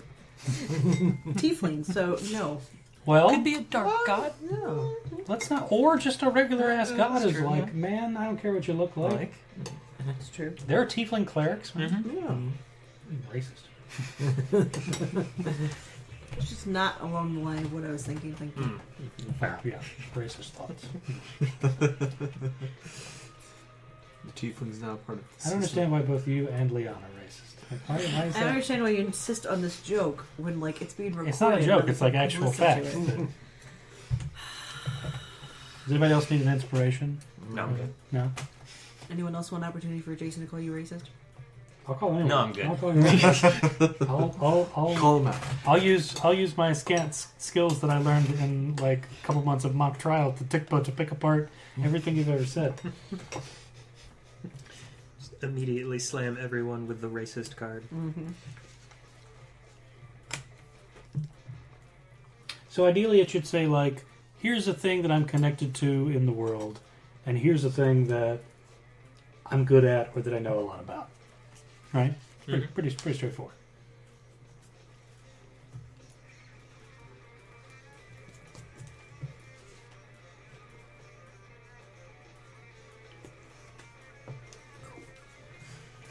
Quick rebuild. Now you could see at the bottom of the sheet on the first page there's a thing called shared experiences. Ignore that for right now. That's the experience system. Which is fun because you have to...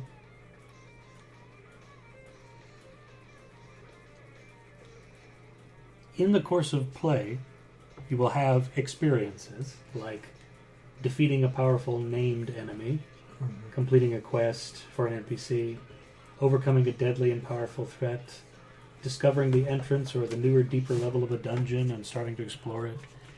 And then, once you've acquired a number of experiences equal to your current level, you go to a tavern or some other place where there's a lot of people, and you share those experiences with them. And by doing so, by telling the tales of the things that you survived and experienced, you level up.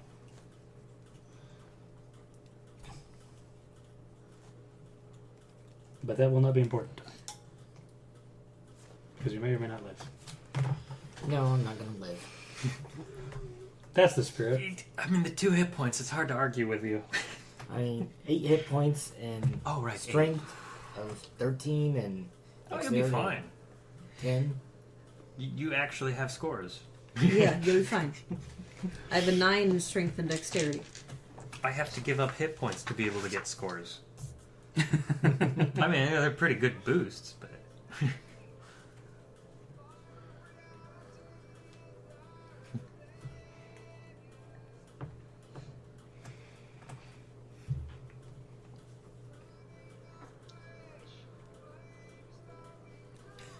Yeah, assuming I can't get doubles, the biggest boost, if I roll perfectly, would be a plus 10 to strength. And that's getting... Well, no, that only works for arms. Okay. So it'd be 10, and, or not 10. Plus 9? Yeah.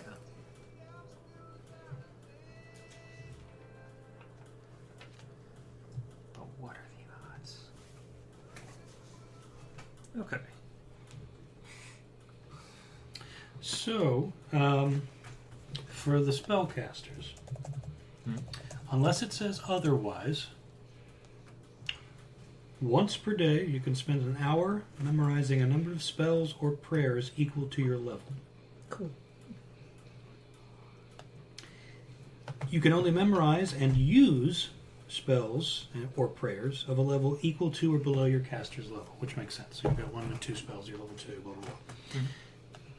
When you are using an action to cast a spell, specifically a spell, since both of you don't use prayers, really, you have to make an int test.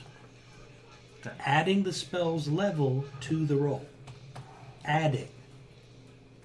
Right? Okay. So the higher level spell it is, the harder it is to go roll under your int. Yeah. Make sense? Mm-hmm. If the spell is memorized, you make that test with advantage. Okay. That helps. So that's the advantage of like using the spells you memorized as opposed to trying to cast it out of a book. Mm-hmm. That makes sense?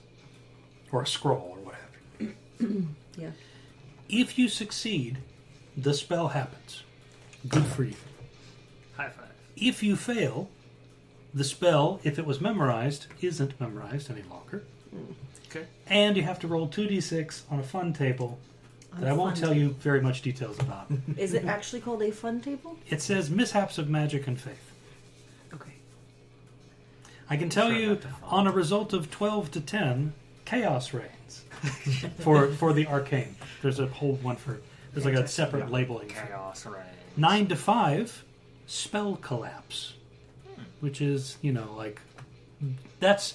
I think statistically speaking, it's the most likely roll in that 9 to 5 region. And it's like not as terrible as you think. It's like the spell maybe happens but does half as well as it's supposed to. Or like it affects the wrong target. Or, you know, it's like something that it garbled in translation. Right? Cool. Or 4 to 2, which is that which should not be. My favorite. Yeah. What happens if you roll a 1? You can't roll. You one. can on 2d6, you can't roll 1. Oh, that's right. Yeah.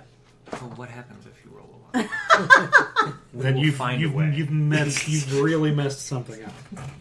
Does everybody have their racial adjustments? They've got their traits that the races came with, like night Yeah. vision and all that stuff. Okay, you picked your class, you did your HP, you've got your 2 hit dice, whatever those are. Yep. Got that backstory. You've got your equipment, Mhm. what armor value they provide. And remember, you're picking A or B, right, in the equipment section.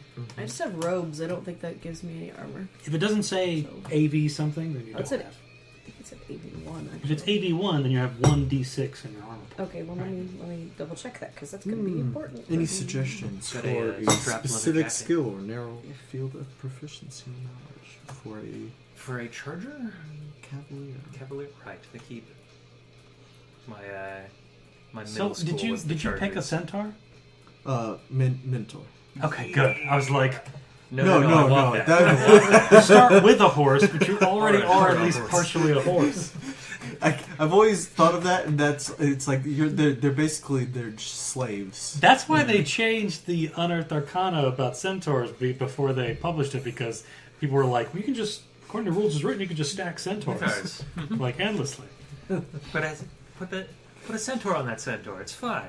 Don't worry about it. But Yeah. I got the Horn Knight of someplace. Okay, so if you're looking for a set of skills,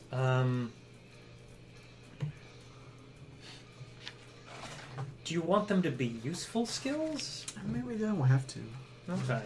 I'm thinking like Demolisher of Knitting? Tournaments, Defender of the Week, or something. I mean, I wanted to lean on things like winner of drinking, Oh. challenges and.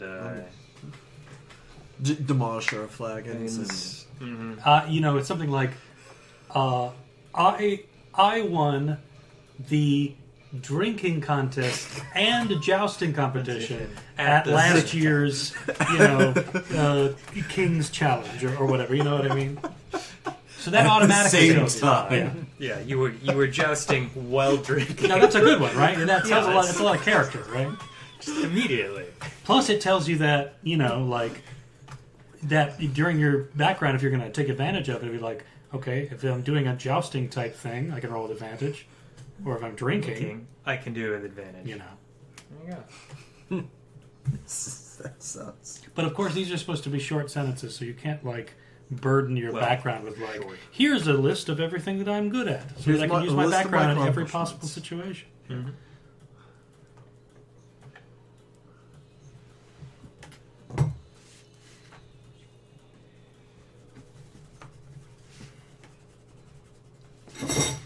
Sorry. They're just some really neat things.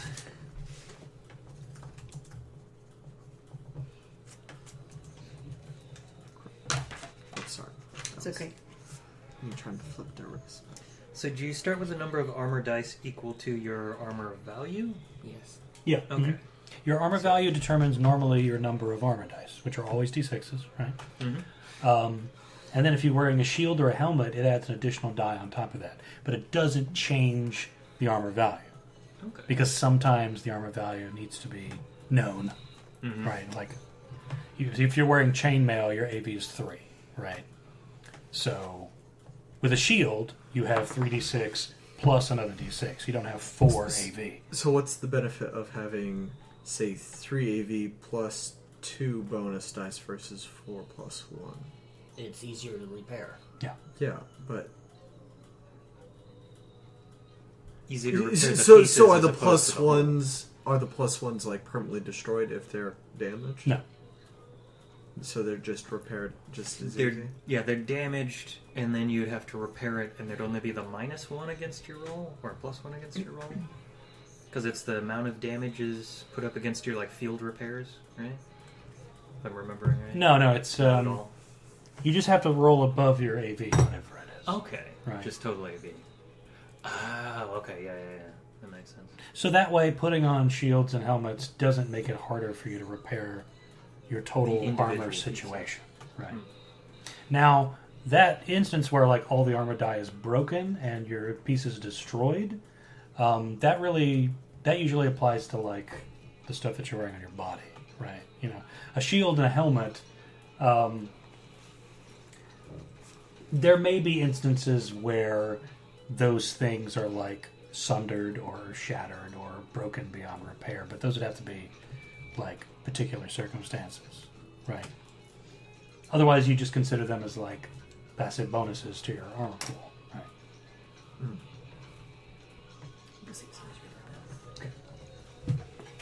So then otherwise, it's, But I would still consider them separate from the armor pool that you're getting from the stuff you're wearing on your body. Does that make sense? Mhm. So that way you're not like, oh, well, technically my chainmail doesn't break until I break 5 dice. No, it still breaks when you break 3 dice. But the 3 dice that come from your chainmail. yeah. See what I'm saying? Gotcha. Yeah, think of it like as a sort of a secondary pool. Like, oh, here's some extra dice I can use. You can pull from. And until then, like, okay, these are out. I can't use these anymore. Mm-hmm. You know. And then I'm sure things get weird when I start doing or getting AV from body. Right, yeah. Because you don't really repair that. You just take the hit, it degrades, and then if you want to repair it, you just would have to refresh the transformation. Mhm. Yeah. So like the lizard folk get like +1 armored pool, Nice. which then takes 8 hours of sleep. To recover. To recharge, yeah. Makes sense. So that it would be the same sense. It would be like, okay, in this transformation, in this moment, I have this much AV. If it's all broken, then I'm stuck. Yeah. Until Well down. some other weird, some other transformation happens, in which case I might get more. Oh, so then would it be if you lose the 3 AV for a chainmail, then you would lose all 5? No, you would just lose the chainmail. You would just lose the chainmail. So I'm trying to figure out what the benefit of having, like, because Cavalier, you can either get 4 AV or 3 AV, but effectively they're both 5 AV. No, because the shields and the helmets don't add to AV. Yeah, well, I meant effectively, like your pool is Your still pool 5. is still 5, yes. This is what I'm saying. Like Well, your pool is 3 and 2. Does that make sense? 3 and 1 and 1. Yeah, yeah. And 4 and 1. Mm-hmm.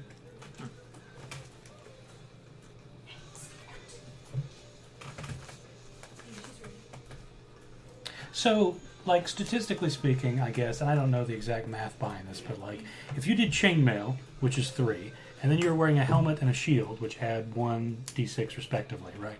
You could chuck the helmet and the shield at damage before you started trying to cut into, your chainmail. Yeah. Whereas if you were wearing, what was the plate and mail Plate, or something yeah. like, and you had a shield or whatever, you chuck the shield, but then you're starting to already eat into your plate mail. Yeah, that's what I'm wondering. Like, effectively, it's just overall worse. I don't know, man. It's I just. didn't design this. It's just. Oh. Because if you could just. Well, I guess you could then get a helmet with. If you got plate. I assume that helmets are easier to replace than, like, the suit. Or you can just pick up another shield. Naturally, helmets and shields are going to be cheaper and easier to repair and get a hold of than, Than that higher quality AV4 like plate. Because let's be clear, if your shield breaks because of Whatever. some critical attack or something like that, and then you have to go into town, that may be like, a handful of coins, right? Yep. But if your plate and mail breaks, good luck finding the right person and having enough coins to like properly fix it. Mm-hmm. Again, which is what I'm saying. It just sounds overall worse. Weird how they set it up, yeah. Because if you get the same effective AV pool,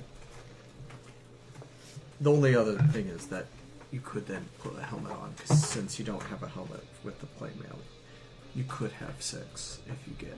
Well, think of it this way: chainmail, in the event that it is, like seriously, the chainmail in the event that its armor die are permanently broken, right, would be easier and cheaper to fix those armor die as opposed to the armor die of a plate and mail. Yeah. Again, Yeah. what you're just saying is adding more bonus to the lower AV. Like everything we're arguing about is following in chainmail like benefit. There's no benefit to getting the plate mail. I guess I don't know. Yeah. Which is weird. But yeah, I mean, unless you just want plate because it looks cool. basically. It's a valid. Valid. thing. And there are sometimes, again, this design harkens back to like D&D, which is like, is there not a rule for it? We'll just make a judgment and move on. So there may be a point where like plate and mail is, I would give you advantage to defend because plate and mail covers More of your body. like joints or stuff. You have more of your body better. Like if there was a guy with a crossbow trying to snipe you in the joint or whatever, like chainmail is not going to do as much for you as Yeah. plate and mail would. So. Like So daggers. the daggers benefits go of for wearing joints. plate mail are kind of nebulous. Yeah. It's interesting to see like I want to say just a sword club, a group of people who practice like swordsmanship. They did a whole bit of sparring with daggers, and it's like your dagger is there to like block or dissuade a hit, and then if your other sword ends up busy, then maybe you'll use it to go for like neck or joint. Knives But also. you're not swinging with a dagger. You are stabbing most You are of the stabbing. time. Daggers are also mostly used to actually get through your chainmail. Because they could, because They were smaller blades. smaller blade, and they would puncture a lot better. They would break the joints of the chainmail a lot easier, since chainmail is mostly about defending slashes. Yeah, because if you can get into one of those You just chain break loops, you can pop it with enough force. Yeah. Sounds so pleasant. Oh yeah, I mean, welcome to warfare, right? Woof. No part of it is actually pleasant to take part in. No. It was fun making the chainmail. Of it, I'm sure. It took me a while. It's one of those things where you're like, it's fun to make. I hope I never have to use it. It's pretty heavy too. Oh, I can bet, yeah. And the skirt isn't very long either. It's only like what's necessary. Yeah, like that ended up being what a lot of armor was, where it's like, look, you just need to cover the vitals, and you're good. Because even like most chainmails covered like at least down to your belt. This is just like waist. It's just- I'm like, yeah, I can make it longer, but nah. nah, yeah, you're good. Yeah. I'm No, good. it's the reason why body armor is so focused on like just the chest with very little on the side. Sure, 'cause the it's I bodies like, also are realized yeah, how as long as it the doesn't hit armpit. there. it's I okay. realized how much the armpit has pinch point. Oh yeah, Yeah, it's you quite- got some lymph nodes in there. You, sucks. you don't. Yeah. Yeah, it sucks connecting all those because they don't want to, Mm-hmm. and so it's fun. The secret is don't. And that's it, and that's why they're weak. Mm-hmm. Yeah, that's why they're a weak spot. Yep. Do you want mobility or do you want armor? You can't have both. Okay, so are we all good to go? Equipment, magic, Name. people's so. names, tragic backstories Stories. with dead parents. Check. Well. Okay. So, My grandfather was a steak. Burned, steak? burned at the stake. Oh, burned okay, at I the see. stake. All right. I was gonna say eaten at the steak. He was a steak and was eaten. Did somebody like? Did you Your get cow was branded over there? 100% Angus beef? Do you have that as a tramp stamp? It's not a stamp. It's a That's probably branding. the first time on any of these recordings we've ever said tramp stamp. So that's, I I think we I have don't know. once. I think we've mentioned it at least all right. once Okay. before. All right. Well, I'm not going to listen to It's- all sir, like 1,000 hours. to try It's a to- branding, not a stamp. So I want everybody in turn. I'm going to go with Steven and go around. Okay, to tell me the name of your character and the race and the class. Okay. Okay. So Steven, Ruston. Rustin. Owen. Okay. Russ. Wolffolk. Wolf man, woman, Wolfman. Wolfman, Wolfman. Wolfman, Eldritch. Eldritch. Okay. Robert, Ryloft. spell that for me. Ryloft. Okay, like it sounds. All right, Ryloft. She's a Clydesdale centaur, Okay. and she's a ranger.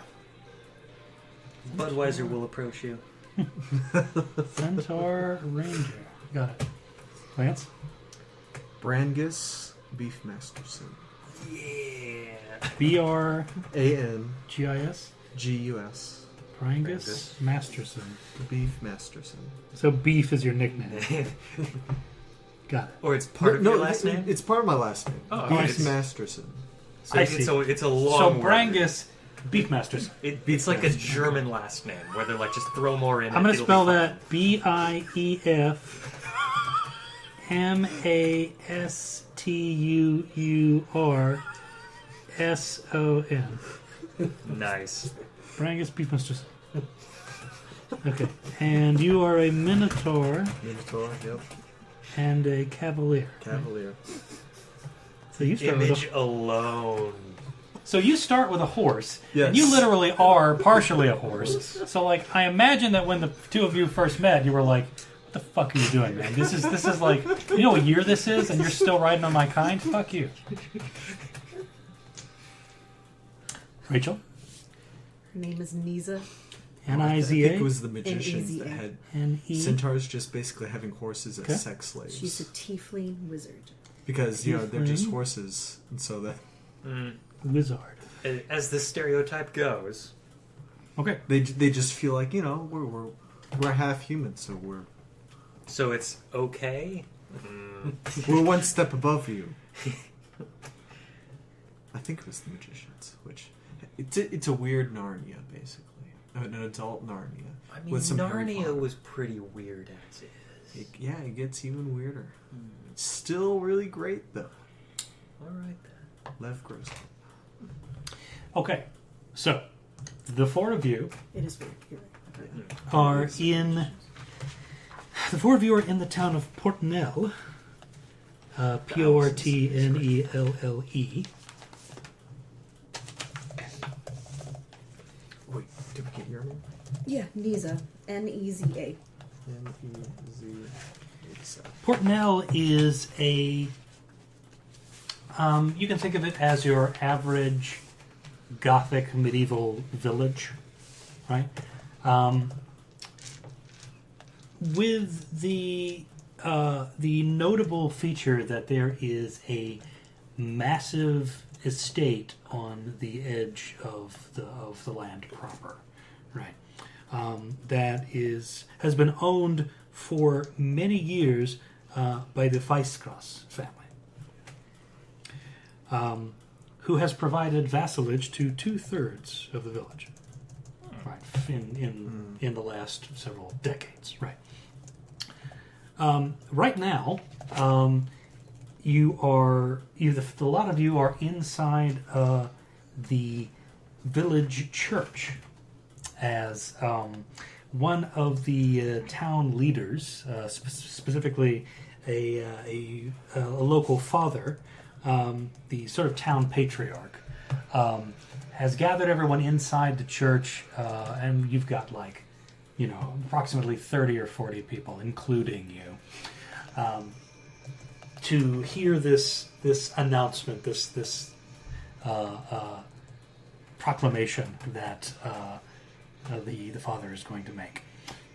So you're inside this church. There's a storm raging outside. Heavy winds and rain, lightning, cracking across the sky, a la Every dark and scary night. every Hammer horror movie you've ever seen.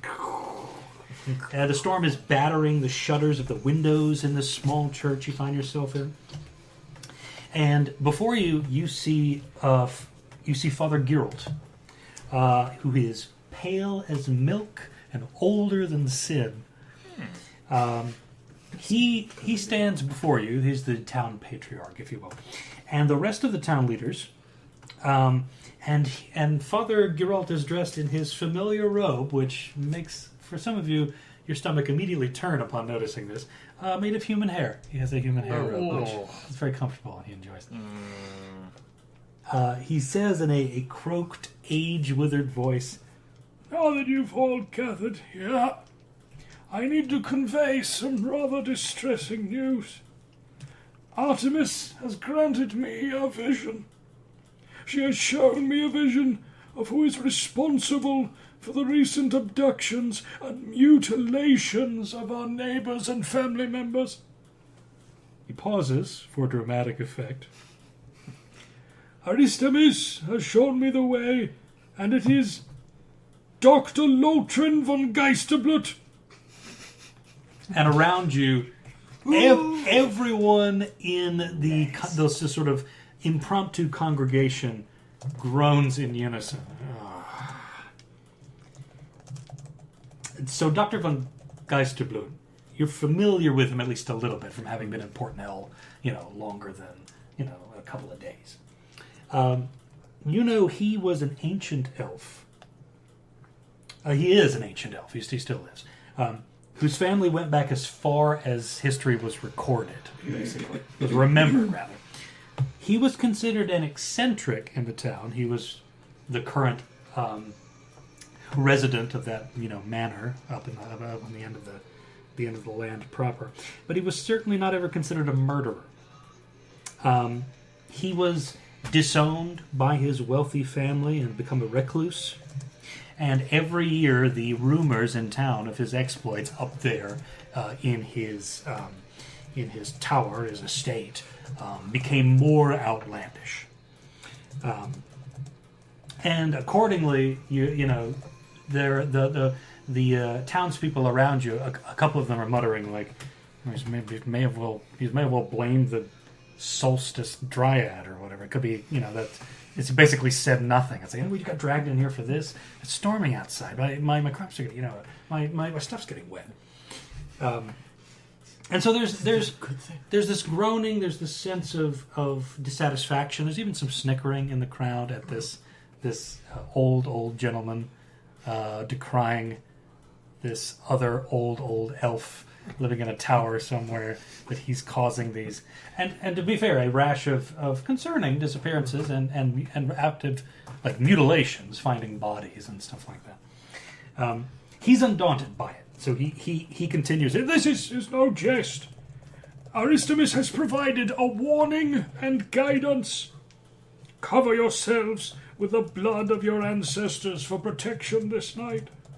And then the victorious may prevent further bloodshed by breaching von Geisterblut's ancient keep to prevent the awakening of the abomination.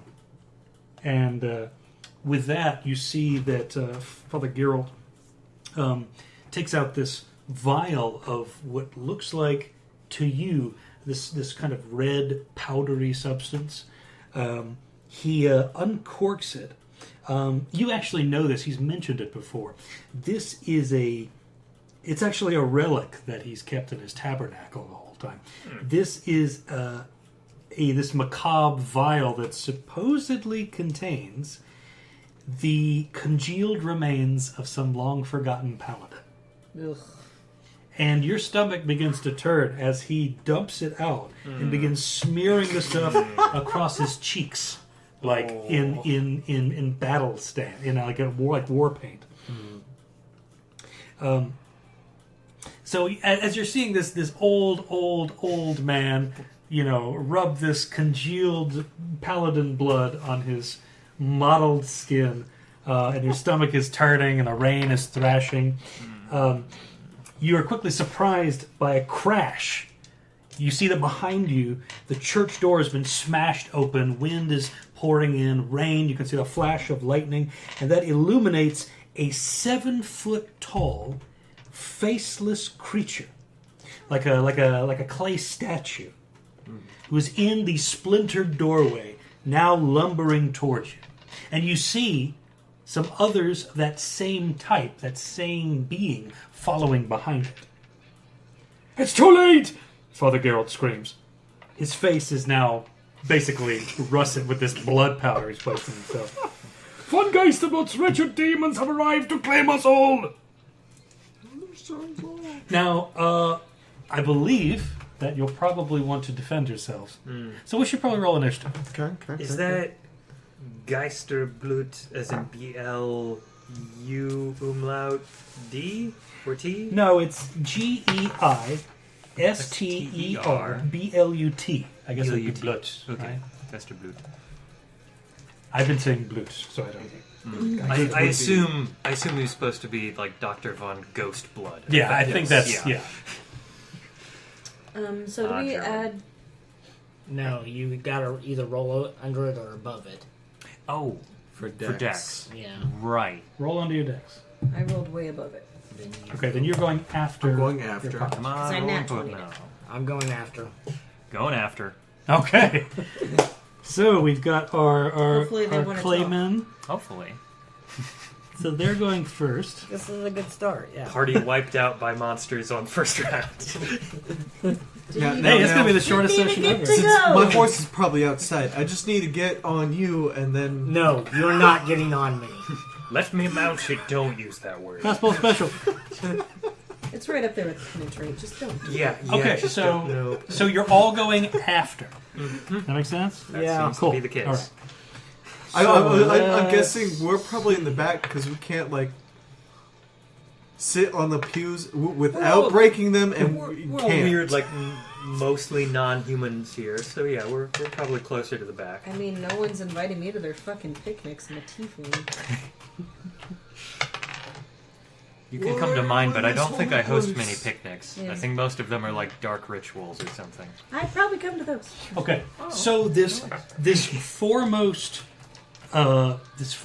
creature, this faceless, vaguely human-shaped form, in this kind of like disgusting, like light brown, off-white coloring with like sort of hairline cracks and smudges throughout his body, stomps forward.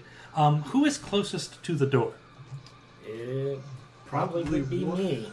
Okay. The centaur makes sense. This golem essentially stomps forward, and then with the back of his hand, and tries to basically backhand you into a pew and the church wall. Oh yeah, that hits. What'd you get? 18. How- So it's a 19 effectively. Why is it 19? Because I'm using a two-handed weapon. Oh, that's right. Yes, very good. Okay, so you definitely take that damage. Yeah. Let's see here. Oof.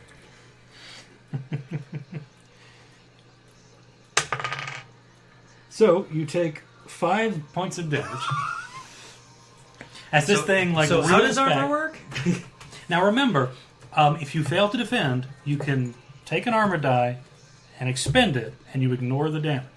But you have a limited amount of those dice. I'm going to use it when I really need it. I survived this one. So this thing like rails back, smacks you with the back of its massive hand, and sends you flying against the side of the interior wall of the church. You hear some glass crack under you and the splintering of wood, and you hear the people beginning to like scream and panic as they're trying to push themselves back against the walls and away from these entering golems. Okay, the golem off to the left of that creature moves forward and tries to just straight up punch Okay. our friend Brangus directly in the face. So defend on melee, please. Oh, I failed too. Nice. As a roll is 17. You take 5 damage. The Okay. damage keeps Unless you coming. use your armor dice. So you take 5 damage as this thing reels forward and punches you directly in the face. And the size of this thing's fist, it's like knuckle width and general surface area, it basically covers your whole head. Sans the horns, right? I would like to say I'm wearing a helmet. It looks like a horned helmet, but like there's just like has slots the horn. For your own horns. Yeah, okay. So this thing bashes you and you stagger back, taking this full blow to the face. The third golem off to the right, in this sort of triangle here, moves forward and tries to grab our friend Ruston here Oh boy. and toss him back through the church into sort of the vestibule area. Okay. Dexterity? Or No, melee? that's still going to be Really? melee because he's Okay. trying to get Trying you to to grab throw. Natural 20. Hey, very good. All right, this is going to be short. That first turn The good thing is advantage. we already know how to make characters. Yeah. So we can just turn So around and make 9 points of damage. Oh, well, we don't have to, but I'm going to use the armor on that one. Okay, That's, so one of those die is broken, and you ignore the damage. that's broken armor. So this thing successfully picks you up with its massive hand, throws you into the back area of the church. Luckily, before hitting this sort of vestibule area and cracking your back against one of the beams of the church, you sort of your throw is basically absorbed by a crowd of people who have tried to get out of the way, and so you basically use them as a kind of crash pillow. Yep, thank you. Tearing my armor. Okay, now PCs. Now this small church is basically, in terms of like width and depth, fewer than it's less than 30 feet. So it's a single range or two range bands, close. So and close near. and nearby, right?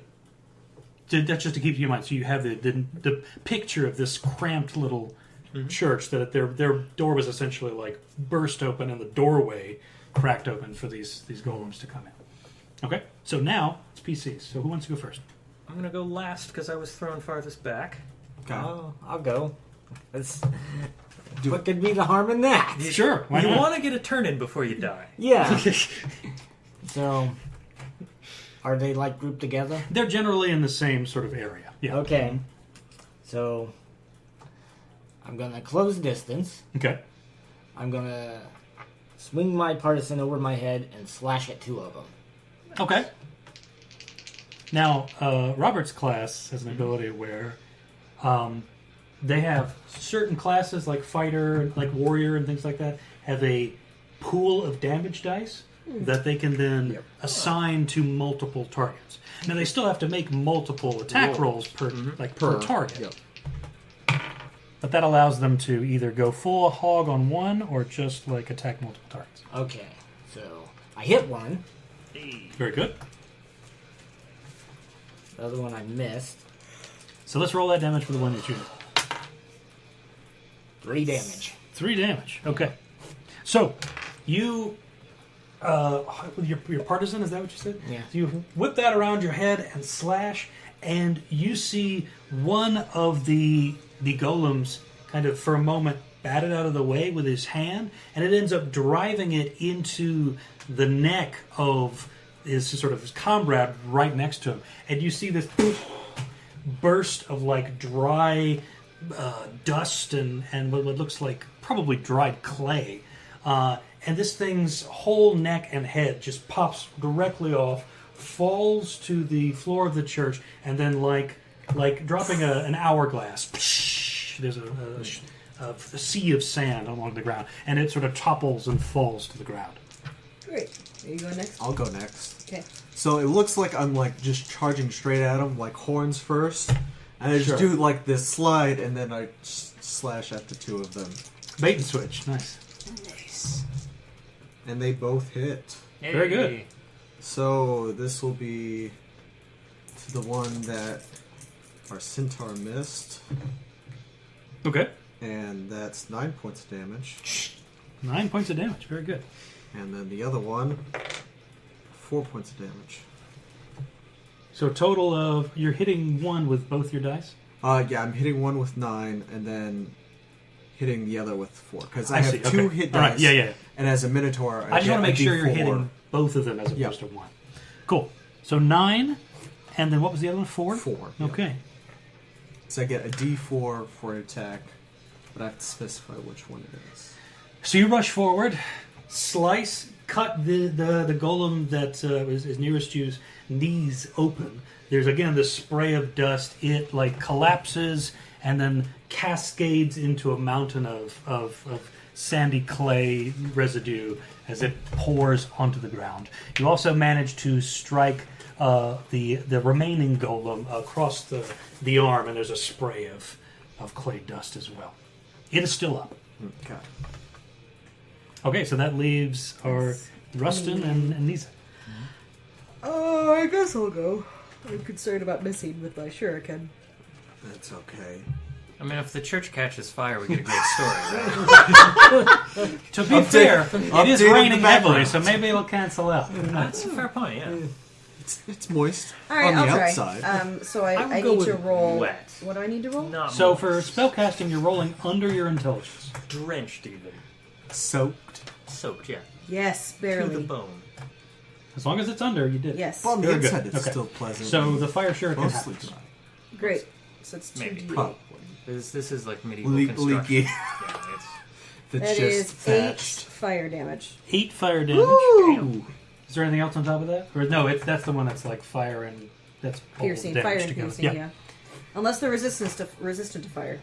So you conjure this like hand-sized, writhing flame shuriken, and the thing spins through the air, dodging several villagers as it sort of making a Christ. pendulum motion back and forth, and sticks directly into Frisbee this golf. clay golem's forehead. nice fade. You see that the golem's forehead, his whole head just Turn two. explodes in this like shower of clay mist, and you can see the rest of his body just sort of disintegrate. And there's just a little poof of rainbow smoke And a little bit of smoke. Yeah. from the shuriken. Beautiful. Gonna stand up, dust myself off. That hurt. You hear Father Geralt in the back, slightly crouched behind a course. pulpit. Fucking coward. What more proof do you need? Artemis's vision was clear. The abomination will be awakened this night and will kill a half score or more, if not stop before the cock crows. And you see him. He moves out from behind the pulpit. He sort of adjusts his human hair robe and starts making his way back, sort of shambling very slowly, as he's wont to do, towards the vestry. And the rest of the villagers in the church, this main area, are just kind of like sort of muttering to themselves and picking themselves up and dusting themselves off and trying to right the pews that have been turned over and just generally trying to make sense of what just happened. I'll like lift my visor and your blood didn't work. He has gone back Left to the the vestry. He's not even paying I'm attention. going to follow him Okay, because I smell bullshit. so you make your way. That's not me, I swear. That'll Oh, be. bull hockey. I'm going to hear that joke a lot. That's going to be a recurring bit. Take Hold on, let me get some one- horse puns ready. 1 necrotic damage. So Horse and cow. you head back to the doorway to the vestry, right? The barrier to the vestry. And you see that Father Geralt is actually he has doffed his human hair robe. He's Oh, God. fully naked, God damn it. and he has with what looks I like hate this man. a sort of a slightly curved. It's probably you'd call it a ceremonial dagger. It looks like it is. It is more. Yeah. It is more artistic than functional and aesthetic, right? Then you An utilitarian. artisanal dagger. Yeah, it looks like something for ceremony rather than regular use. utility. And you can see him actively. He is taking what little wisps of white hair that he has on his scalp and shaving them off. Apparently readying himself for battle by shaving his pate and then It's because he has to add it to his vest. sure for accents. I'll just go, oh God, you're naked. Why are you naked? Ugh. You cannot interrupt me during the ceremony. Aristimus will be very disappointed. Yeah, well, I must you- prepare myself for the battle. stop and come here. With the robe, please. So he turns after he's done cutting off what little remained of his hair. He sets the ceremonial dagger down on a table inside the vestry, grabs the human hair robe, and then walks towards you naked with it. I'm just like standing off to the side with, like, holding my staff out. Like, What do you need of me? We must hurry. put your robe on and then we'll talk. I have no time for this. I must change into my battle gear. God. Okay, look, I'm just gonna, and I like situate my staff so I can't see anything. Alright, that's better. The abomination is Father, coming. we don't have any proof that this is from the elf on top of the manor. I don't understand. These clay creatures burst into your church, and you are sending us on a wild goose chase after this elf, who we have no proof that this. How do we know you didn't summon the clay creatures? Aristimus does not give me that power. I mean, he did put on the blood and then they came. Yeah, what? It's him. How do we not know you summoned them with How the congealed dare blood? you! Oh, don't start How with dare that. you, madam? Aristomus gives me the power to reject the evil and the abominations in kind, and I am one of its champions. Do you understand this? Why would I condemn the people that I have guided in this town for so long by creating those clay abominations? Because you don't like the guy on the top of the hill and you want us to kill him. No one likes the guy at the top of the hill in the tower. So why does he need to die? Geisterblut. He's an agent of the devil. How do you know that? Who else is an agent of the devil? You? Me? Not me. It definitely could be you. I don't think Rationale's going to work on this guy. He is, All right, fine. And he I'll is just lost. flick my hand and cast darkness on the vest where he's preparing himself for battle. Just cast it and then walk out. Where are you? Where did you go? Walking out. Very cold. So you see that inside Get battle ready in the darkness. in the main area of the small church, the townsfolk are still kind of they're sort of huddled up to each other. They're trying to keep warm, and they're chatting, and they're just there's a nervous sort of energy and anxiety in the air. So what do the rest of you do? What is it to repair armor? So you have to take a moment to rest, right? So in order to repair the armor, you take your broken die, or dice, depending on how many you've got, right? One broken. Okay.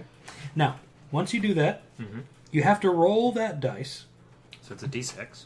on Right. or, above your armor value. Okay. So we've got to roll 2 through 6 for it to be. If your Ramshackly armor value is repaired. 2, It's 1. then you have to roll 2 through 6. Yes. Cool. Then it'll be repaired, temporarily, right? Well, let's see if I break the only clothing I've got. No. Okay. Good. Then you can add that die back to back. your pool, right? That's usable again. So, yeah, Ruston's going to spend some time, tearing some bits of leather and kind of patchworking up his, effectively, asylum jacket that he's been wearing. Right, right. Fantastic. Still has the arms, dangling in front of him. Neza's gonna take some time and memorize a couple spells before we head up the hill. Well, you have to take an hour. Okay. Are we taking an hour? Because that'd be great. Sounds like we should. You're taking With the damage. You're taking an hour. Should we not? Let me say that More golems might an come. hour is a long time in crisis situations like this. Okay. All right, then I guess. Now, since you started the game, I assumed you'd already memorized. And spell. Yeah, the spell that you, Okay. or whatever. You did your memorization stuff, just like you begin with certain spell slots and certain memory, when you start the game. So don't worry about that. Okay. I mean, you can take the hour, but, Nah, you'll be fine. You got armor. Don't worry about I'm it. strongly recommending that maybe you don't, because something seems to be going on. All right. I'm going to have detect thoughts prepared. Why would there be more golems coming in the next hour? Okay. Let's. Why not, right? We need to we get gotta up the go. hill before these. I thought you didn't believe in up the hill. No, we believe in up the hill. It's just what's coming from up the hill. I mean, we might as well do a courtesy call, right? Make sure the old guy hasn't fallen and can't get up. I'd like to warn him before these villagers come and try to with pitchforks and torches at his door. It could just be a portal to some other plane that's, pumping these Chateau out. 2.0. Another strike of lightning, winds, rain. I don't Right. care. Let's just Come go. on. Also, he was naked when I went back there, so let's just go in the various opposite gods. direction. Of, Yeah, let's I mean, hurry. how could he so- not get more strange? I mean, That is what you get for following a strange man in a hirsute. yeah. The problem is he's not a strange man. Well, okay, He is. he is a strange. He's man. not an unfamiliar. Yes. All right. Let's go. Push open the doors and trek on out. Okay. Wolf in a straitjacket. So you push out. You find yourself in You grab the your horse. Yes. you find yourself in the darkness, the wind and the rain. Your horse is a little bit chilly. There's a little bit of a vibration there, but otherwise I it seems thought to I be trained you better. seems to be in good spirits. You're carrying a minotaur. You have no time to worry. I'm pretty heavy. So this Full plate and a minotaur. this storm Got a is strong one. is the storm is raging, and you see as your sight casts across the northern end of the village, and you can see the elevation sloping and rising to the hill. You can see that sure enough. The storm is continuing to rage, soaking your armor and whatever linen you're wearing. Lightning is continuously striking across the sky with an unusual regularity. And as you start to approach Vice-Class Tower in the distance, you can hear the sounds of crashing ocean waves, and you remember, yes, okay. So we're on a coast, and Vicegrass, that you remember from coming in to Port Nell initially, is in this kind of like, not quite an island, but this chunk of land that is essentially moated by the ocean, right? Peninsula. Yeah. As you're approaching down the road, making your way up the hill, you can see that sure enough, there's a broad moat about 15 feet across, acting as a barrier to the estate. Now, beyond that moat is this immaculately constructed stone wall that stretches for quite a distance. In addition to which, in the center of that is this gatehouse with a drawbridge that is currently raised. Is there anyone in the gatehouse? It's difficult to make out the details because of the darkness and the rain. I'll have to draw closer to see if there is anything going on at the That's gatehouse. fine. I'll go closer. No. Yeah. Approach. Okay, so you make your way down to sort of the edge. You're pretty close to where the land falls off and the moat begins. Sure enough, you don't see any lights coming from the gatehouse. There's a sudden strike of thunder and a flash, and you can see the silhouettes of two figures acting as sentinels on the walls, holding with some kind of bow, short bows probably, and yet they remain oddly still. I'll shout out to them. Hello? You said hello? Is that what you said? Yeah. Hello? Yeah? Nothing happens. Lower the bridge. You again, you'll have to because of the intensity of the storm and the lightning and the rain, you'll have to essentially shout. But they don't seem to be able to hear you or don't seem to respond.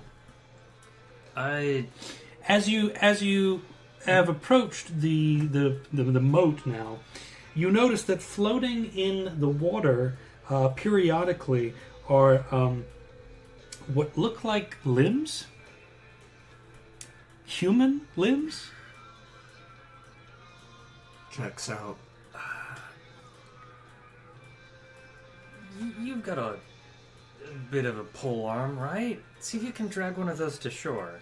I'm gonna be ready to pick it out of the water if she decides to do so. What?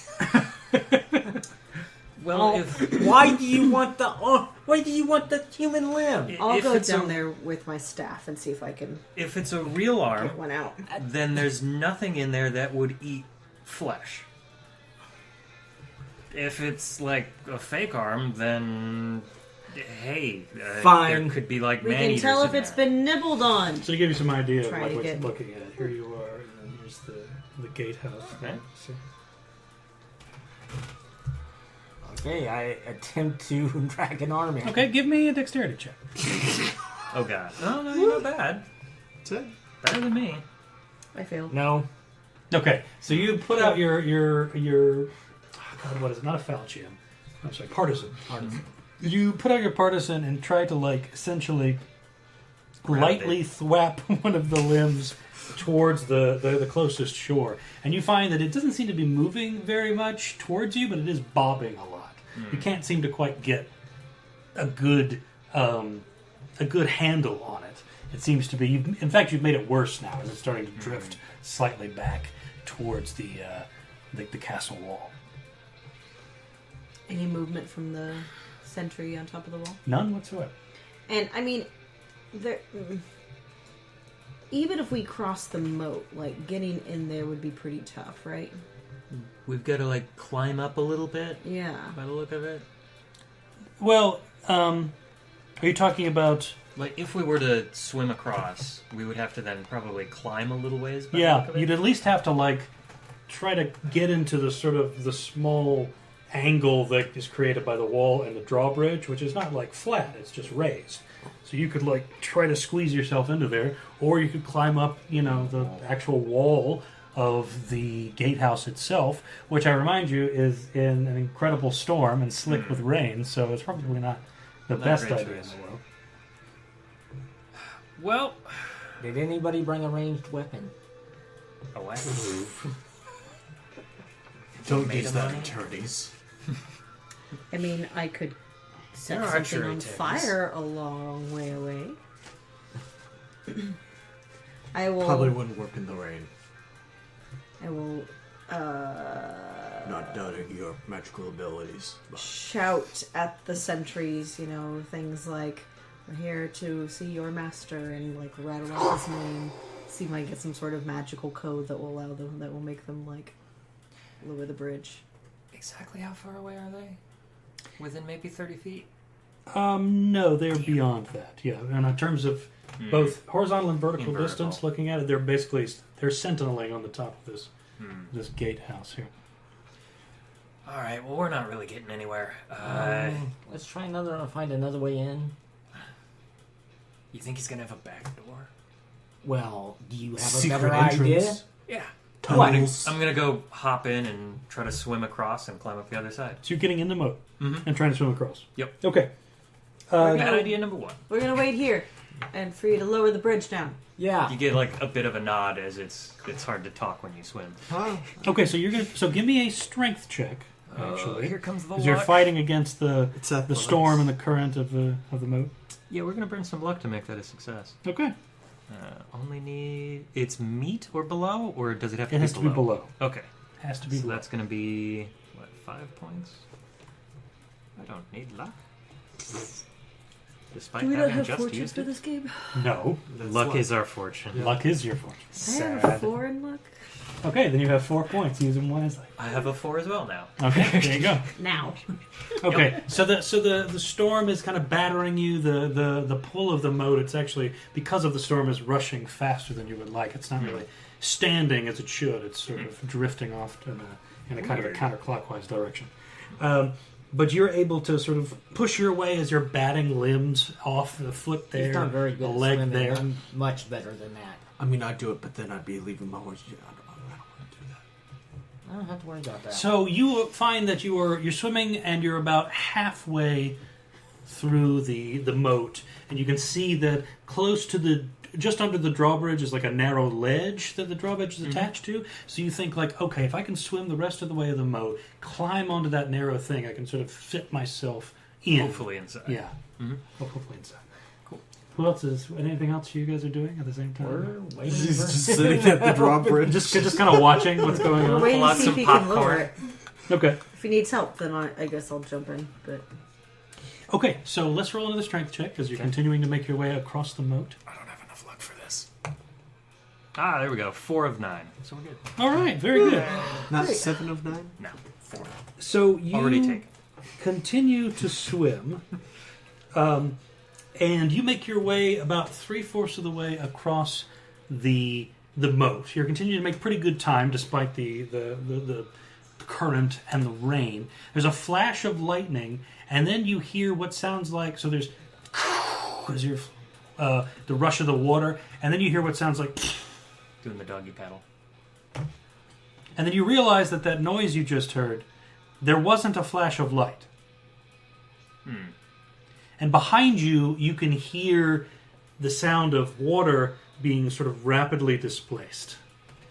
Swim Just gonna faster. keep going. Yeah. Okay, all right. Don't So you look back. Getting a real like Archer's paradox. Halfway, then 3/4. Then... So I need you to make everybody make initiative checks, please. Now the three of you still on the shore can see this massive multi-teethed 11 even. this massive multi-teethed fish, resembling almost like an angler fish with sort of glowing third appendage sort of sprouting out of its head, is rushing after Ruston and attempting to sort of devour him. Great. I nat 20 that again. Nice. You Wrong use a system. different die. Wrong system. Yeah. I can't help but feel like my die do I want roll. to burn the rest of my luck. Horse. They do. They do. So, I go before. before, okay. After. After.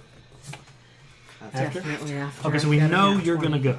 So, Ryloft, and then the rest of the PCs go after. Right. Okay. Ruston just assumes that one of them is swimming after me now. Sure. Yeah, why not? What would possibly? So Ryloft, so you see this thing is surfaced and is rushing after our friend Ruston. Do I have to get into the water to attack it? Well, you could, I guess, throw your No, that partisan. that will not be good. Okay, well then, luck. You'll be fine. Use some luck. then you would have to get into the water because you'd have to be within striking distance, right? All right. Go fishing. Since I'm a horse, can I just ford it? Yeah. Well, let me think here. So. How deep is it? No, the moat is deep enough that you wouldn't be able to ford it. You would be floating still. Then you could just. Yeah, you've got 4 limbs to paddle and 2 limbs to swing. You'll be fine. So I have to swim. Yes. All right. If you're going to do a melee attack, then you have to swim. Yes. My background is I swam the raging currents of the river weather to catch my quarry. Very good. Okay, so Perfect. all right, that's your background. Roll with Nice. advantage. This is a strength check. Got it? Very good. Okay, so you into the water. Thank you for that. I just want to hear you make that noise a couple more times. Okay. So you leap into We got the it on water, audio. and your horse limbs are paddling through, and so you are now close enough to the fish that because of the sort of the length of your partisan, you can jab it. All right, so I twirl it above my head and stab down at it. Okay. Classy. She's spearfishing. You got luck? Yes, I'm going to use luck. Okay, so you burn some luck. Let's see. It's got to be under. 15, so... So you Or need 3? Yeah. To get under 13. That's 14, 13, 12. That's not too bad. Nope. What were you trying to get under? What's your strength? 13. Ah, okay. It looks like an 18 from here. So I was like, 14. Yeah. It's hard to read 14. that die. okay, so roll your damage as you spear this mutant anglerfish. That looks good. Okay. 1 and a 2 and 8. 5. 8 damage. 8 damage. Oh, no, it's got armor. Does not have armor. I just have not rolled for its hit points yet. Okay. So you, with your partisan, and there's another crack of lightning, and you can see like a spray of this, this almost. Icker. No, it's. I'm losing my power as a description here. It's the way that oil looks when it's been spilled on like concrete. And it's got that sort Oh, of like a slick. no, like this The rainbow like chromatic- this Yeah, multichromatic I see. kind of Okay. thing. This sprays out, and you hear this as it's sort of thrashing about. You've dealt it a pretty serious wound, but it is still actively thrashing and fighting. The giant fish takes that opportunity to sort of whip around and try to Before you bite sacrifice. you. So please defend. Come on. Oh. If only I wasn't using the two-handed weapon. Oh. Can you use Luck luck? divide down? Just one luck, right? Yeah. That's pretty cheap, right? Yeah. Yeah. Okay. Yes. So this thing's giant, this giant jaw is open, multiple rows of teeth all gnashing about, and then chomp, and you're able to just sort of bob out of the way before this thing's whole mouth sort of devours you. Woof. Suddenly, you hear Ruston. Oh, jeez. Roll to defend, please. I'm guessing against range? Yes. Well, it's the same either way.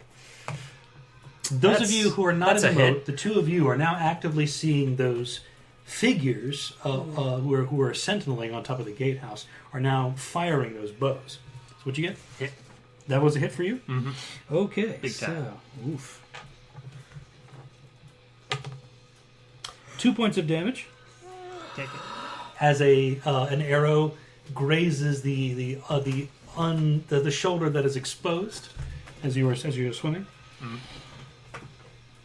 Next, you hear another arrow coming your way. Round 2. Fight. I've gotten wise to it. With a natural 1. Very nice. Okay. Oh, so don't you deal damage to them? Or that's if... No. No. Because I thought I saw something about rolling ones and... They're bow breaks. No, it's if you roll a 1 when attacking and a 20 in defending, you're dealing double damage. It's only good or bad. But the defender is not doing damage to the attacker. You dodged, but you dodged with style. You dodged really well. You essentially took that arrow in the shoulder and then did a sort of a moat barrel roll and avoided the second arrow altogether. Okay, now the rest of the PC's turns. I need to know how far away these these people are on the top of the wall from me. Okay, let's see here. Yeah, I think you have the only range for our entire party. Yeah, that was a great If I idea. know it was raining, I wouldn't have taken fire. Mm. That's Yeah. okay. That's okay. Damn it, now I have to do trigonometry. Basically, yeah. Welcome to Trig. Squared plus B squared. C squared. That's like 60 feet away. One. That's- All right, so I'll scooch down to the very edge of the water, so I'm definitely within the 60 feet. yeah. And how close are the two people on top of the wall together? They are, so you can see that there are two, essentially towers that Yeah. sort of, not parapets, those are not the right words, but they're built into the gatehouse itself, right? And so what you're seeing here is that, so there's one here and one here. So they are significantly apart from each other by a matter of 20, 25 feet. Okay, well, I'm going to cast darkness on the one that successfully hit Ruston. Okay. So that whole parapet is just going to be... Nice. Okay, you conjure darkness, and suddenly there are a lot of you who are now, your attentions are pulled towards the gatehouse and can see this sort of orb of blackness that is actively obscuring the night sky behind it. You can see the occasional flash of lightning is being essentially interrupted by this strange orb of darkness. Okay. Now keep in mind for how long that lasts. Okay, 1 turn plus 2 rounds? I'm not sure how... So probably 10 rounds. So it's your turn. So your turn is ended. Yeah, And then 1 round per your level, right? yeah, So it's 2 rounds. 2 rounds. Yeah. So it's going to Okay. last until the third turn you take. Okay, Right, that's cool. Yeah. Time enough for you to get the hell out of the water. Yeah, hopefully. Okay. Speaking of which, I'd like to get the hell out of the water. Sure. Yeah. Well, then make another strength check to try to cover the last bit of distance and then climb onto that narrow ledge there. We can bring it down. There goes the luck. Yeah, we'll do it. We will succeed. And I think I'll be down to what? cost. 1 luck? Nah. 11, 10, 8. Yeah, 1 luck left. Okay, very good. So you are now swimming rapidly. The last few feet, you grab onto the stony ledge just connected to the drawbridge, and essentially just haul yourself over and squeeze in between the small angle, just as you hear snapping behind you. But you are now safe. I'm sorry. Okay, so that was. So now it is Brangus's turn, I believe. I'm going to urge my course forward and, off the ramp, jump into the moat. There's no ramp on this side. I thought there was a ramp. Well, there's a In little that bit picture. of. There's like a dirt. Yeah, It's a lip, I think. Yeah. It's a little dirt lip. Okay, Yeah. that's what you want to. Yeah, sure. Just You just diving in there. Okay. I can't. Just drowned your horse. Okay, give me a strength check. You were wearing plate Give it. mail, Okay, yes? give me that with. Oh, jeez. Okay, let me think there. So you're heavy, but the horse is trained. You give it advantage. Your horse is trained. It's a war horse, right? It's a war horse, yeah. Probably. Sure. There we go, natural one. Very good. Hey. Okay. So, with the grace of a gazelle, much like Ryloft before him, Brangus leaps off, and now you are inside the moat. I'm imagining it as the horse from Tangled now. Okay. No. Maximilian's fine. Mhm. And Maximus is a great person. And my ability is a pale horse, and that was quite a white On a pale horse. Mm-hmm. Although Maximus has a lot of sass. I don't know that you Yeah, want him to be your that's- horse. So, am I Uncontainable. close enough to the fish to attack it, or do I have to Yes, swim because it slow? has stopped. It had stopped its motion to follow after Okay. Ruston to sort of turn around and try to attack Ryloft. I'll attack it then. Okay. It's a 10 of 15, so... All right, the attack hits. So what are you using again? A sword. A long sword, short sword? Am I technically on my horse? Yes, technically. Nice. Because I get an extra hit dice. Until you get knocked effectively. off of it, then I effectively have an extra hit dice to use for Damn. for damage if I'm on my horse. Murder all the things. So that's 14. 14. Okay. So you take your sword. Is this like a slash or a stab or? It's probably a slash. Yeah, yeah, it's a slash. Okay, so you slash at this giant fish's facial region. You see that the sort of the extended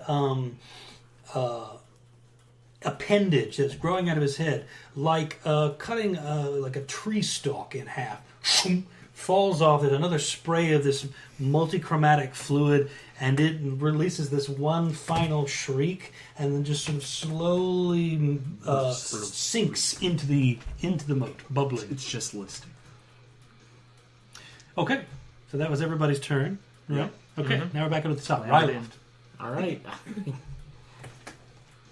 Well, he's up, so I'm swimming back to shore. Back to shore. Okay, yeah. So Peace out. give me a strength check. Do I still get advantage? I mean, it is the same water. But It's on the one test. It said the rules say one attribute test, so this is a separate attribute test. So unfortunately, no. here's the catch. You followed your quarry in. Now you've got your quarry. Gotta go. You know, that's a ground. completely different Okay, story. so you failed. Okay, so you find that the current of the moat and your horse legs are not really keeping you as afloat as you would like. So you do end up treading water. You sink slightly. So you are now actively sort of fighting the current, trying to get back to the surface. Take 1 point of damage. Could be worse. I may die. I will see you. Oh, wait, that's it's not my getting turn close, yet. yeah. Using armor now to get 1 point of damage. Can I use armor against drowning? Afraid not. No. So, let's see here. We got our not skeletons but sentinels covered in darkness. One of them. One of them. So, there's another It's not close enough. noise. This time, Brangus, you need to make a dexterity test to defend. No, my weakness. That's fail. No, I have a wound there. And you are taking, let's see here, 8 points of damage. Maybe some armor there, buddy. Yeah, because that's pretty high. It just like hits my shield. Very good. So you at the last minute, ping, shield. Arrow flies off and then floats in the moat. Then you hear another, this time, Ryloft, as you were sort of struggling with the current, you hear another arrow sort of streaking towards you. Make this defense with advantage. Say he's doing it in total darkness. Exactly. Pro. Yes, I pass. Very good. So you see you hear and feel an arrow go wide. There's a whipping of the wind, and it hits the water next to you. Everybody else? I will go over to where she is struggling and like stick my staff out and be like, "Come on, let's go. Come on, get over here." Okay. Try to aid her in getting out of the water, essentially. All right. So why don't you make a strength check Yeah, you're going to lose your staff. to see if you can go ahead and get her out of the water. I gotta be hopeful. Mm-hmm. I will buy it down. Wait, underneath? Under. Yeah, I'll buy it down. Okay, so you reach out with your staff. Ryloft, you're able to get a grab on this, and with the power of your centaur legs, you're able to sort of drive it into the side of the earth there and sort of dig your way up. The two of you are now back up on dry land on the other side. Swimming forward. So Brangus, you made a strength check. He's going for it. Oh, Right out. I'll buy that down. Yeah. Rapidly running out of luck here. Oh, yeah. Hey, this is the first time I've used luck. I mean, you know how Lance rolls. That's true. It's always high. Okay, so you continue to swim as you are now. You feel that your plate and your mail and your shield and everything are kind of weighing you down. You're not getting the speed you'd like, but you're definitely making progress. You are now about 3/4 of the way across the moat, heading towards where you saw Ruston flip inside the gatehouse. Speaking of Ruston, you are now inside the gatehouse. You're drenching wet. You can still hear the lightning and the thunder. You see that in this area there is what looks like it's dark. It hasn't been lit yet. You can see that there is a small room about 25 by 25 feet. This interior, it's all stone. There is an iron gate that is currently shut. And then you can see off to your left and to your right, there are what look like spiral staircases that look like they're leading up to the top of the gatehouse. Oh boy. I can take a moment, do the classic wet dog thing of shake it off. Okay. They hear you. What was it? They smell. Skeever breath. Yeah. Oh, you're always gonna smell it.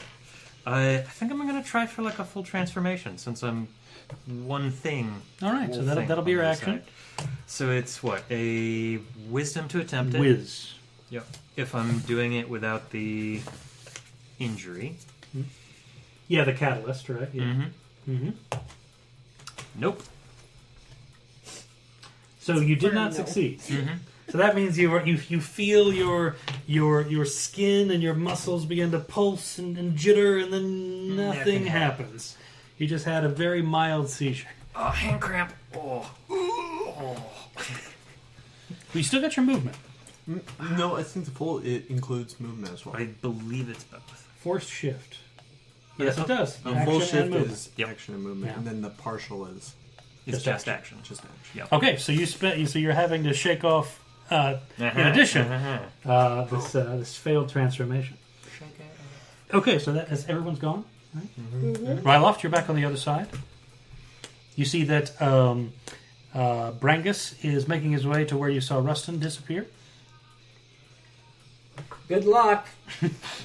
Okay, just taking a moment, offering some aid. All right. I mean, Moral support. we're waiting for the drawbridge to come down, right? Make a defense. Oh shit. Mother. That's my defense. Mm. Hmm? They're very far away. Hmm. No. You fail. Oh, yeah. Ooh. I rolled double my... What's my defense exactly? If it's ranged, it's your dexterity. Yeah, double my dex. 6 damage. Okay. As an arrow shoots through, gets you in the torso. I'll use my armor. Okay, then it digs itself into. It gets caught in a fold of a robe. Or Yeah. something. It's thick material. I mean, If it's like leather. It's, yeah. It's there is probably like a flax another or shot something. at you, Brangus. Make Linen. this defense with advantage. Oh. I only have I asked 7 the blind decks, one. so. This is the Nope. last round for darkness. Still fail. Yep. Yes. 8 points of Oh, damage. man. If you didn't have armor, you would be dead right now. Yeah, because my dex is a 7 because I rolled a 14 for Oh, yeah, my there strength. you go. Mm-hmm. No, that makes sense. Okay, very good. Arrows, my weakness. Now the rest of the My one PCs. weakness. So I'm just gonna try swimming. okay, one more that strength swim check, and you Just can make keep your on one. swimming. Keep on. Oh god. Keep on drowning. What'd you get? 19 of 15. That's not good. Okay. Blah blah blah. So you find yourself now. You feel that the combination of the storm and the moat whipping at you, and the battle and the armor. You find yourself like slowly sinking. You can feel that your warhorse is getting a little tired. I'm gonna dismount my horse and swim next to it now. Okay. So in the process of doing so, you sort of fall over slightly, or kind of the water's thrashing against you. Take 1 point of damage. Okay. Which you're already at 9. Oh wait, yeah, that's right. That's one more. I mean, you can reduce your max if you want to. I'm going to attempt to find some cover. There is no cover to be found. Bouquet. It's sort of like this on this. You've come up this hill, and it's kind of like It's pretty. for the most part, a featureless. pretty standard Hill. to clear out Yeah. around the Well, castle. then I will probably go back down the hill a bit. Sure. and, Yeah, like, and use that as a. Yeah. Okay. At least partial cover. All right. We'll go to like that little ramp thing. I'm sure I'll be able to hear the drawbridge when it drops. Sure. down. Yeah, you retreat a little bit and back down the hill. Yeah. Ruston, We're gonna try to transform again because I don't want to. All right, give it fight one more those shot. things up top. whiz test. Nope, that's an 18. Okay, not gonna buy it down with your 4 With left. my one. Oh, you've my got one luck? now. Okay. Yeah, no. No go on that one. Okay, another sort of rippling of skin. It's not. The Hulk is gone. Unfortunately, you're not Just- making it. Just passive is shaking it off again. We're good. All right, we're going up the stairs next turn. Ryloft.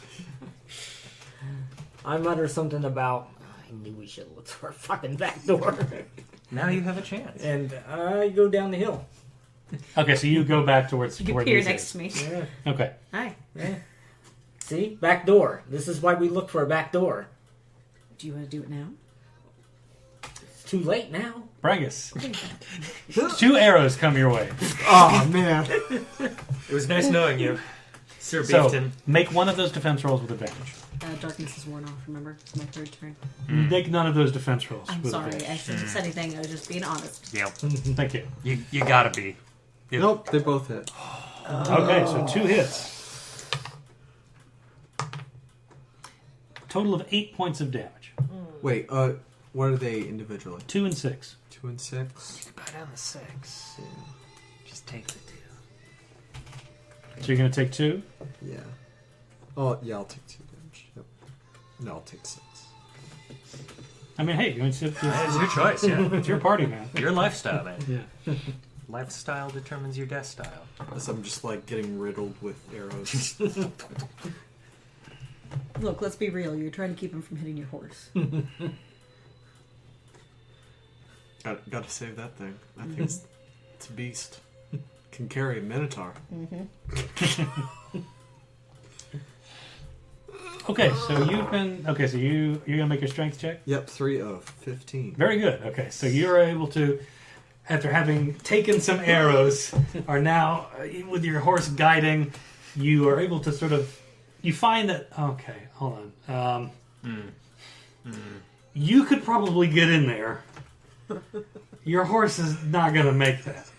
I feel sorry for your horse. Both of you certainly are not. Well, is there like a land kind of thing around like that strip? There's a very narrow ledge. That is what Ruston was able to sort of get on top of. Clamber It's not. It's simply not enough space for the two of you to be on the same. Yeah. Because I'm thinking like the land with the fence. So if there's, I'll just like get a like close up to like the fence as I can. What do you mean the fence? Oh, the fence being the wall. Okay, so yeah, you are now actively floating, like your shoulders against Yeah. the wall, and you can see inside. You see Ruston just inside. Going. Periodically, you can see flashes of light. You can see him inside, where the drawbridge is still raised. So you said I could get like up to like the drawbridge, You'd have to basically. You're like trying to get into this like little ledge. sandwich thing. So you'd have to like Yeah. squeeze, and you're in plate mail, so you'd have to squeeze through here. But getting you and your horse is going to be impossible. Impossible. Yeah. So you have to like smack your horse on the rump and tell him to go back to the other side. And hope it doesn't get riddled full of arrows. No, I'll probably just leave it here. Okay, so Neza and Ruston. Neza, are you continuing to be in cover on the wall? Okay, good. Ruston, Going to come slowly on. start Third time's making the my charm. way up. You got to do it. Just do it. No. So you're gonna make I your. would have if you'd gone, do it. But you know. So is it the left? So we go with the left one or the right? We'll No, go wait, right, Okay. because I feel like it's good. There you go. Yeah, I Towards need the right. motivation. Yeah, you can. You gotta be. You can Come on, man. transform. Yeah.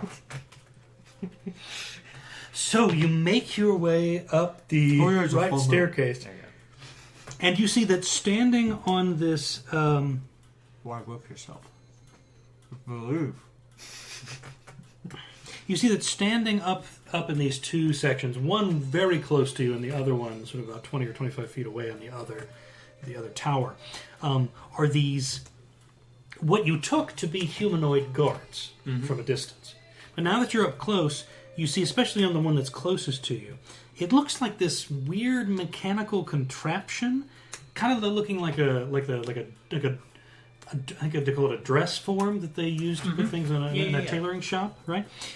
And this whole thing appears to be built from patches of leather affixed to a wire frame. And these patches of leather are being controlled by these squirming strips of flesh that have been connecting all of the leather bits. They also have these crude scarecrow heads that have been plopped onto the top, adorned with like long red wigs, and of course their short bows at the ready. Set it on fire. I can't do Oh shit. You can. that. So you spent your movement. You're close enough to attack the archer that you're nearest. Okay. I'm currently unarmed though. Why are you unarmed? Because I don't have any weapon. Oh. Yeah, the Eldritch doesn't start with any. If you told me that, I would have Weapons, given you a correctly. short sword. We're gonna try a simpler, just mutation of the arm. A single thingamajig. And that's still roll. No, I don't think it is. I think you just Hold take on. the damage. Partial change, you take 1 HP per hit dice. Okay, so That's that'd be two damage. And you can spend your action to change one body part this turn. Okay. So pick right hand, right arm, left leg, left leg, head, body. You know, like what are the? We'll The options do here. right arm, and then Okay. what? Roll for it. See what happens. You roll your d6. 5. Poisonous spines. It's a ranged attack. Well, now you get a ranged attack. Yep. 1d4 ranged attack that causes poison. Okay, so left or right arm. Right. So your right arm, your Just flesh bubbles. And there's a porcupine an array quills of pop out of quills it. that appear, dripping with poison. Whoa. Okay, sounds good. Neat. Squelchy. So is that okay? That's everybody. Ryloft, you're back up. Some of the hairs just like twist together. Gross. Yeah. Sick nasty. Sick nasty, bruh. No, he didn't show up. We don't say that. If he's not here, we don't say that. So That's his word. You're all just gonna message him. Sick nasty. Missed the Sick, nasty absence, bro. So I turn to you and I say, "You think he's a good fighter? That he can like take these people on the roof?" Flash cut to the roof. Shit. Probably not. Damn it. All right, let's go. My hope is they can't turn around. Yeah, they're just like on a pillar. Stuck in like a 90-degree arc. Haha, the one chance I have to defeat you. Backstab. Your inability to fight back. That's all I'm gonna do. Okay, sounds good. So the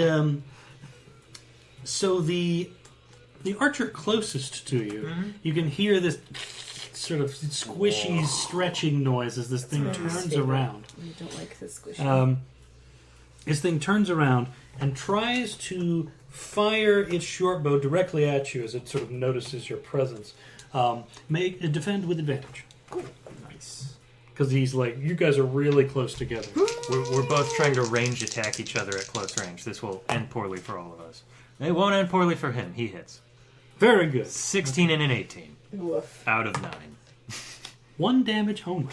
There you go. As this thing is unable to get the drawstring back enough to really get a sizable blow, the arrow just kind of pinks against you. Plinks.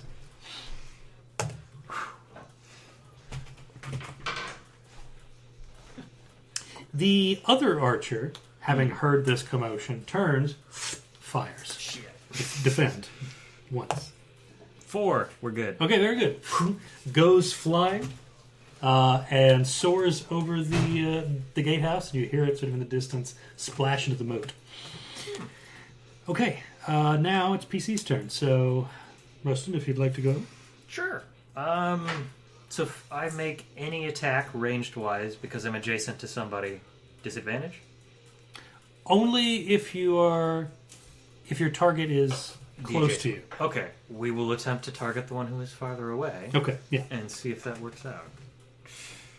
That way we can then maybe retreat after this shot. That's a miss. Okay. We will then Fine. retreat down the stairs. Okay. So you rush back down the stairs. Okay, sounds good.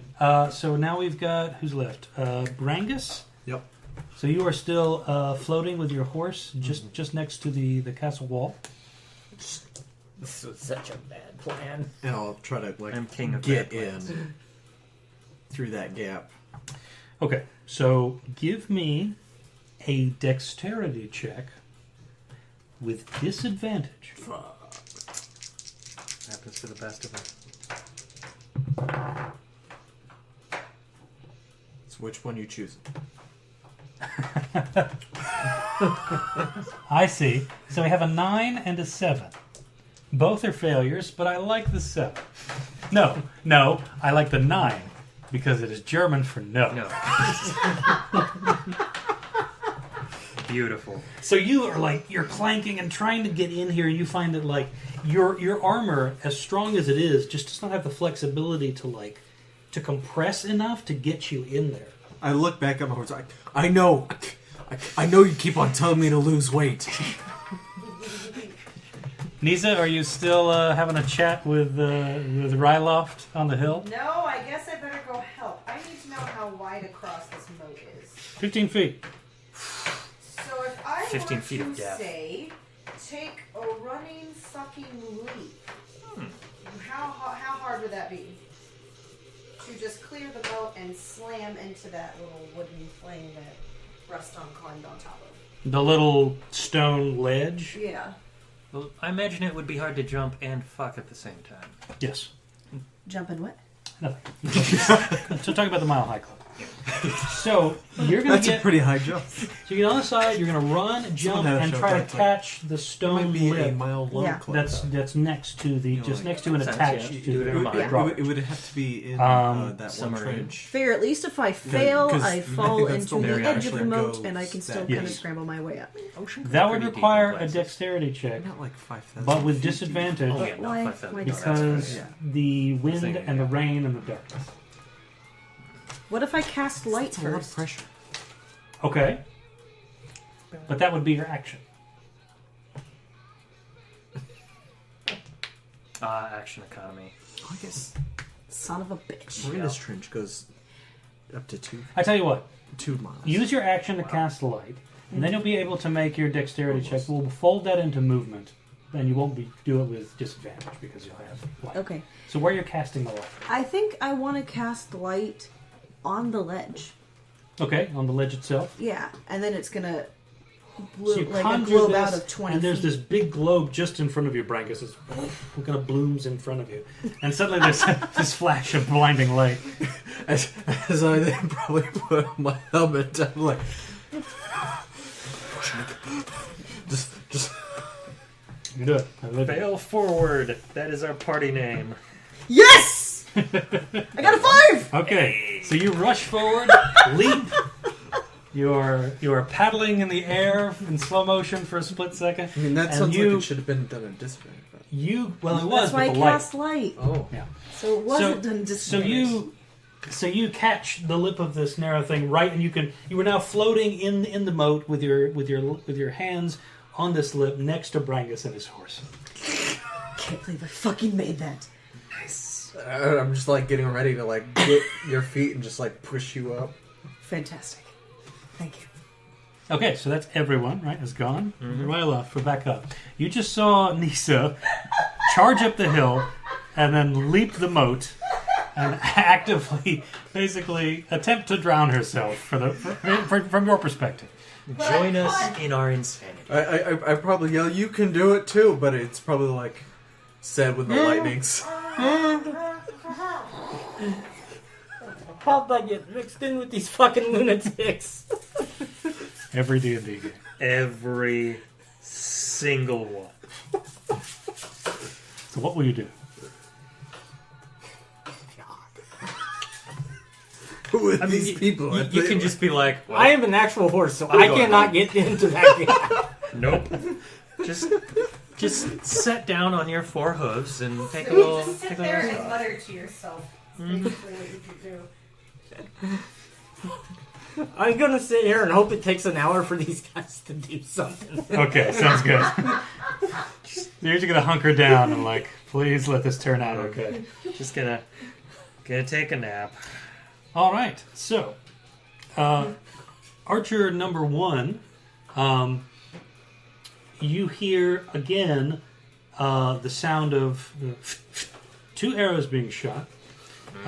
Since you retreated back into the tower, Brangus and Neza Aw. need to make arrow defense rolls. Since we're on the ledge, did they move all the way to the ledge? You're not on the ledge. I am. Well, like I'm against the wall, right? So then they have to. They're looking over and firing at you. Yes, Cool. because they have right on the edge. they have the high ground.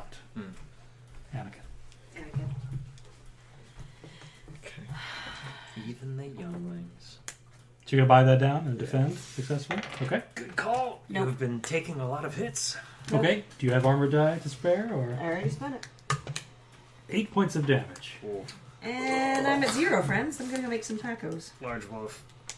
So an arrow. Roll your 1d8. Are you outright dead? No, she doesn't No, do that yet. That's not yet. after. Yeah. After Otherwise, this would be extremely lethal game. Oh, yeah.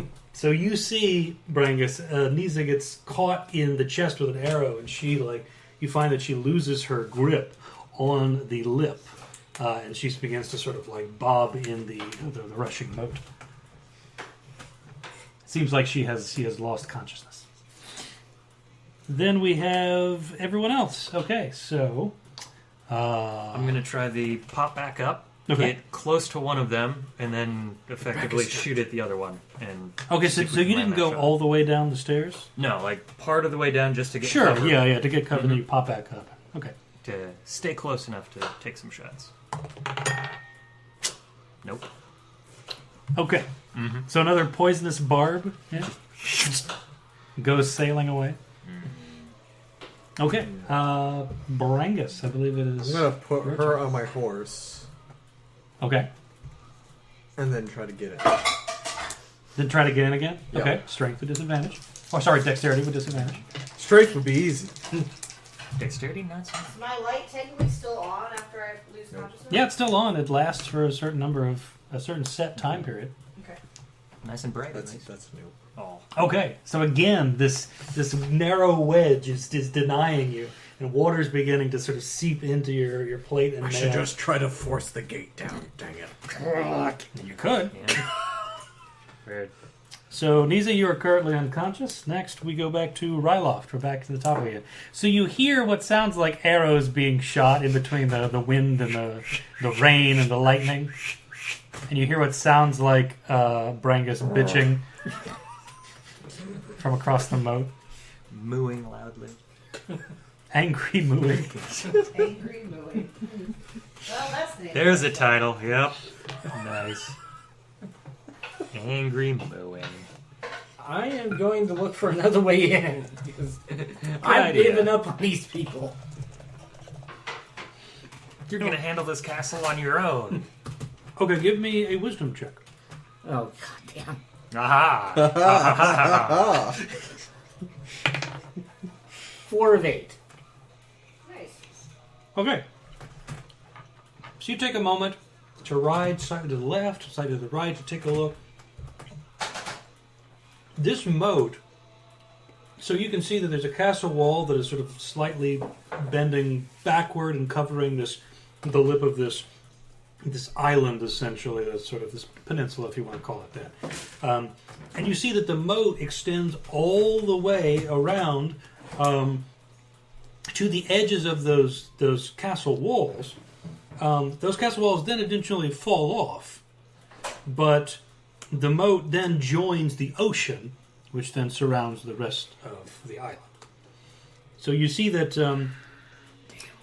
there doesn't appear to be any way inside from this direction other than the drawbridge, other than like getting across the moat or across the drawbridge. Otherwise, you would have to get into the ocean and then swim around to the other side of the island, and then try to mount the other side. And there's no guarantee that isn't like sheer cliff face, for instance, Or there isn't another archer somewhere over there. or there's no archers.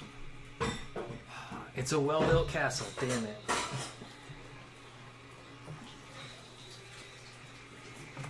Oh, I'm done. Yep. And that's a party. Did you go back down? Did you pop back down? I was only able to pop up. I assume I can't hit and run. Defense, disadvantage. For the first guy. Come on. Hero? That's a 20. And an 11. So I'm going to pick the 20, Mm-hmm. obviously. Shouldn't he have disadvantage since he's right next to him? So shouldn't he be rolling with advantage? I'm sorry, you're supposed to be rolling with advantage. Okay. I'll take the 11. Okay. Still get... I'm sorry, I must have Still get misspoke. hit. Yeah. You will still get hit. You will take 3 damage. Again, this archer contraption is finding it difficult to get the kind of Just strength that it needs. It's to effectively get an arrow just slowly pushing an arrow. in. Essentially, yes. Oh. Then the other archer fires again at you. It's a That 20. one's a 20. Now that's a natural 20. Well, we're going to armor this one for sure. Hold on. My dice has gone rogue. Give me a moment. There you go. I got it.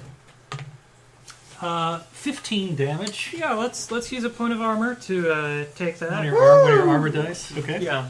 Yeah. Do So the Disney movie classic of arrow goes by and it's like, ha, it missed. And then the armor just completely falls away. Just, well damn. I like the idea that you're like an eldritch Flynn. Entangled? Yeah. Yeah, this is secretly gothic Tangled fanfic. Fantastic. The tiefling Rapunzel? I don't know. No, probably more like No. Gothel. Is there anyone who got shot with an arrow and then drowned in Tangled? Because that would be your character. No. I put her on my Put me on horse. his horse, thank you. Yeah. Yeah. Not dead yet. We'll see. Not dead yet. Okay, so now I'm feeling better. Ruston, Brangus, Neza, your turns. Who I'm wants to go gonna first? try pulling this thing. At least You're gonna give try me- to force it. Okay. Yeah, yeah. So strength check. Disadvantage strength? or an advantage? It's regular. Gesundheit. strength check. Gesundheit. Thank you. Okay, 9 of 15. Very good. Okay. So you, with your Minotaur strength, grasp onto the wood and then just wrench. And you're able to, you hear like the straining of chains, and you're able to get it at least halfway down.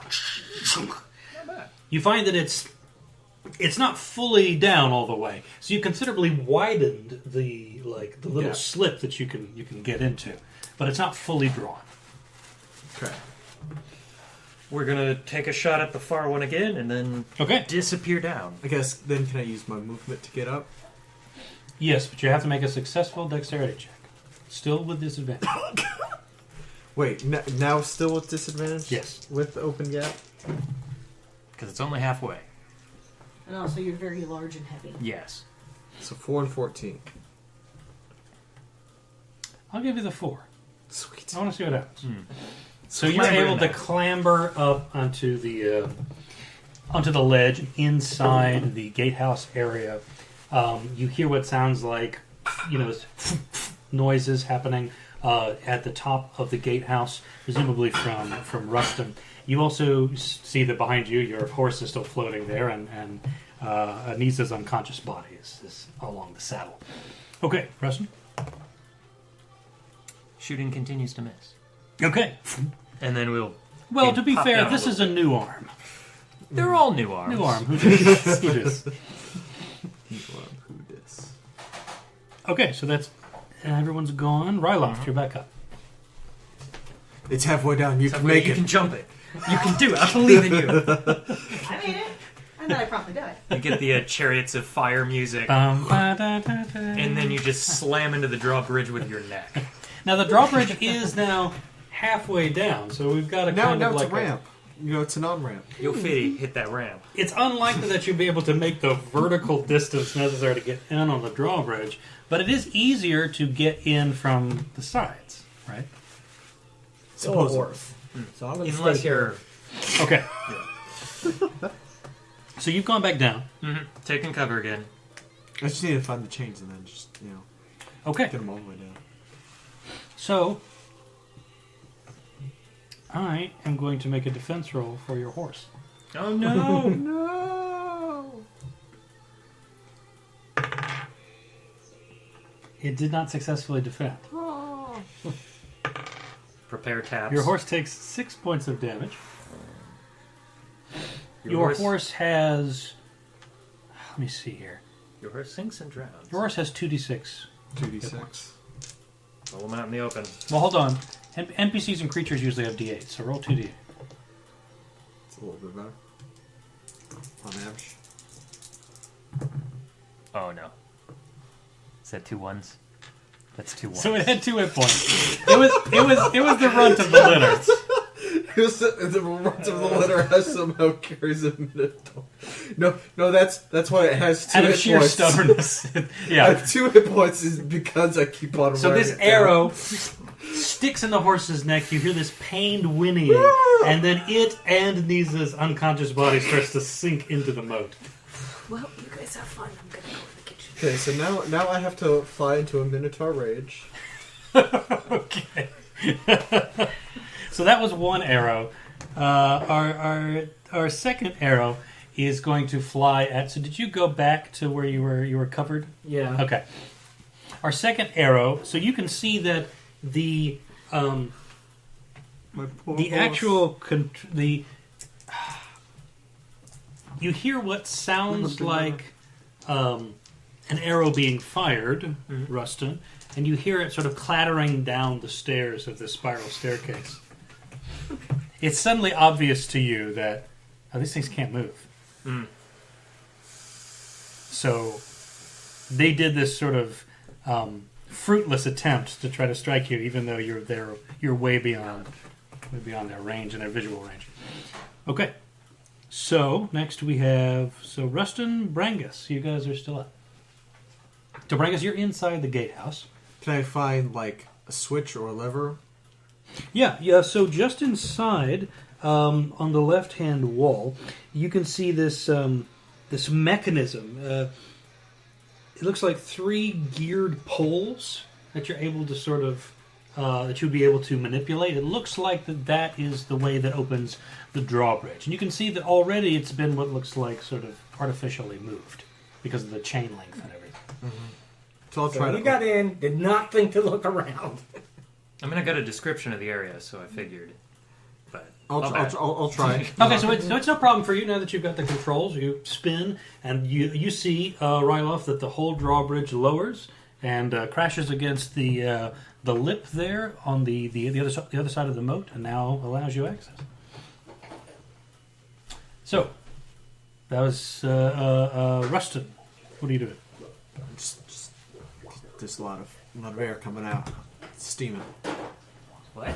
Oh, I was confused for a moment. Don't wear red. Yeah, no. Oh, I think I have. I rolled for the trophy, and I got the Crimson Cape. That's funny. Irony. That's funny. Can I get myself in a position where I'm like shooting around the corner, so I've got disadvantage on people attacking me? Yeah. Mm-hmm. Let's give it a try. So you're sort of tucked into the side of the staircase, firing that. Yeah, absolutely. We'll go for the closest one. Okay. Attack. Natural 20. Okay, that definitely misses. Yeah. In fact, the spine shoots out of your arm, strikes the stone wall, and begins to sort of ricochet around. You have to, like, sort of bat your arms about, trying to get it away from you. Okay, so Brangus went, and so now we're back to the top. Ryloft, you see that the gate is now down, the drawbridge is now down, and you can go inside the gatehouse. All right. Is Neza close enough to grab as I go past? Before she No, floats she away. is closest to the opposite the castle wall itself, and is now sort of sinking along with Brangus's horse. I can't Did swim you even that. name your horse? That's why I died. It was a 2-hit point horse. 2-hit point horses don't deserve names. Honestly, its name was Roach. I don't know why we're just Yeah, there you go. So I Another roach charge down. in through the gate, Okay, Which is so funny you are 'cause now it's also- inside the gatehouse. That's also and I yell up, "Ruston, why are you still fucking with those things?" You can see Brangus has just finished. Steam coming out of his helmet, lowering the drawbridge. I Okay. know the gate's down. I'm locked in Mortal Kombat, man. I'm locked in Mortal Kombat. It's coming down the stairs. They're attempting to kill me. Okay, so is there an action that you want to take now that you are inside the gatehouse? Okay, so you're just going to post up here? Yeah. All right. So you hear Ruston, 2 shots coming towards you. Roll to defend with advantage. Both of them. That's a hit. That's a miss. So now we just have to get lucky with 4 points of damage and unconscious. as this arrow ricochets off of the interior wall and strikes you, and you fall against the stairs and begin sort of sliding down. You don't go all the way, but you do sort of slide downwards a bit as you go unconscious. That's a concussion. That's a concussion. That's a concussion. So, Concussions. Brangus, you and Ryloft are now inside the gatehouse. What will you do? I look at you and say, "I don't do fucking stairs. You wanna?" Not really a stair person. Well, that's like original generation Daleks. I know, and then Yeah. they, like, Circa, We cannot stare. It's the clap it trap. might have been seventh. It might have been 7 with Claptrap can go upstairs. Remembrance of the Daleks. They And got not in Borderlands, reversed too. Faster. Yeah. Because he had his stair function removed. Yeah. Not stairs. What are you going to do? I'll rush up the stairs. Okay, so about halfway up, you see the body Crunch. of Ruston sprawled out across the stairs. Just like slowly sliding down the stairs. In that kind of like backstroke pose with like one hand further back. Yeah, exactly. Is it still a tentacle with spines or whatever it is? Oh yeah, Yeah. that doesn't go away. Don't touch that. So Yeah. you are halfway Very up. poisonous. That's what your movement gets you. Is you're going across, Half. going up, and you see Ruston's body there along Okay. the stairs. So that's all I'll do. Okay. Ryloft. Did you get him? He's here. Yeah, but did you get him? I mean, he's still sliding. Well, I'm going further in. You bring him down here or something. So what do I see? Sorry, where'd you go? I'm inside. What do I see? Oh yeah, so you see this again. It's like a 5 by 5 stone area. You see the 3-poled mechanism that opened the drawbridge. You see a portcullis just at the opposite wall, and then of course there are the 2 spiral staircases going up to the gatehouse So towers. there's not another way out of this besides the portcullis. Yes. Okay. So I went up. I guess I'll go to the portcullis and try to lift it. Okay, sounds good. Give me a strength check. You can do it. You're not Yes, eating anything. I You did. can't. There's nothing to eat. So what'd you get? 11 out of 13. Okay, sounds good. So you have to kind of like lower your horse legs a little bit to get the necessary grip under. He gives you twice the You lift, are though. pushing and pushing and pushing as the horse is raising up on its Damages your legs. knees twice Um, as fast. It does move, if but you don't not have very horseshoes. much. You get about like 2 feet of clearance as you hear what sounds like Not a like mechanism Lego. in the wall straining. Your metal and chain and One of so those on. hoofs crack, man. Like it's just it's glue time. So do I see this mechanism or No, It's it's any controls for it? it seems to be. You can't see any Is of it the. specifically horse? It's built into the wall itself, and so you see this portcullis is retracting into the wall, but you can't see any of the mechanisms or anything. You can hear them. Sounds like it's coming from above you. Yep. Alright, I guess I'll just hold this because I still don't do stairs. At least ones that curve. Yeah. You know, Regular stairs Stairs are yeah. kind of okay. yeah, but, curvy stairs, yeah. Brangus. I mean that is fair. That's not where you want to be. I guess I'll just take our mutated person, put him on my shoulders, and walk down. Okay. So you're able to sort of like fireman's carry or something, Ruston, and make your way back down the stairs. You see Ryloft sort of straining against this portcullis, trying to open it the brute force way. Okay, then let's see here. Technically, the danger is over because the archers cannot be fire. shot at. You're safe for now. So I need. Until we forget about them when we go across the gate again. So I need everyone who is at 0 hit points to roll on the out of action table. A D8? D8. Tell me what you get. 2. You are concussed. You have That's disadvantage on all tests for the next 30 minutes. I'm sorry, did you say drowning? 3. You have been concussed whilst drowning. What'd you get? 3. 3.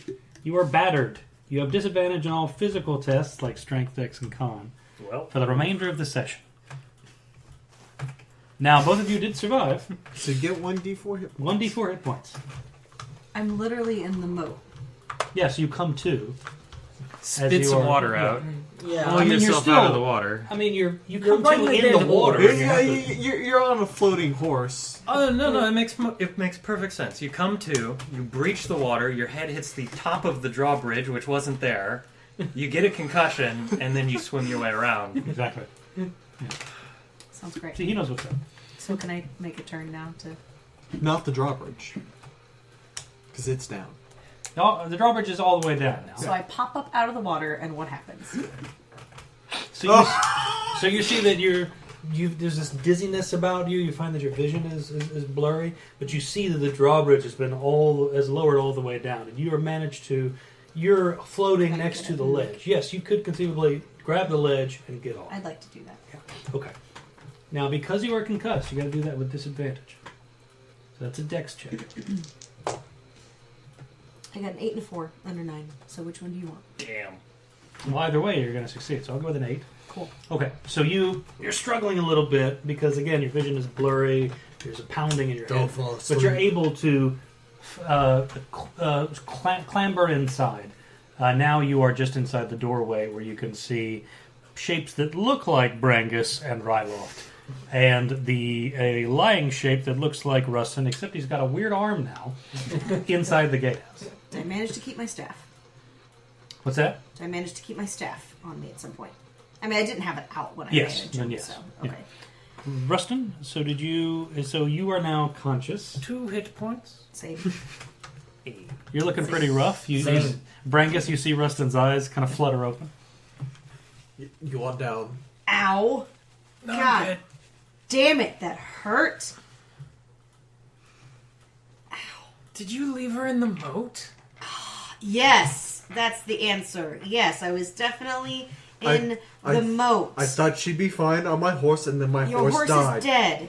Please, I am grieving right now. Oh, gee, okay. So you would like to grieve for 2 people?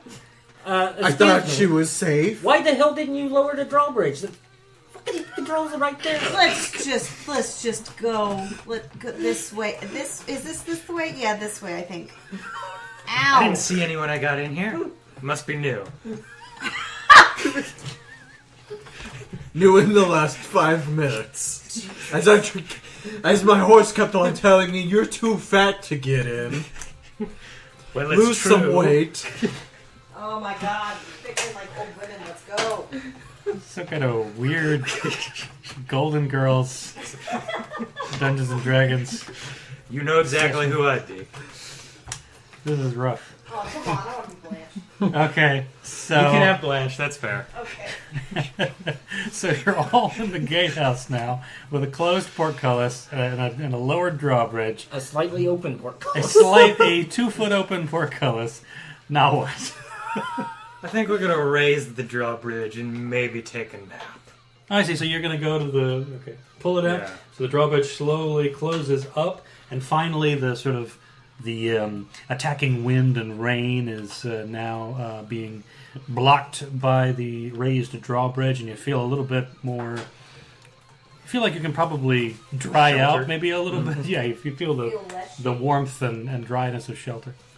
This has got to smell wonderful. We've got wet dog smell, wet cow smell, and wet horse smell, along with a wet tiefling.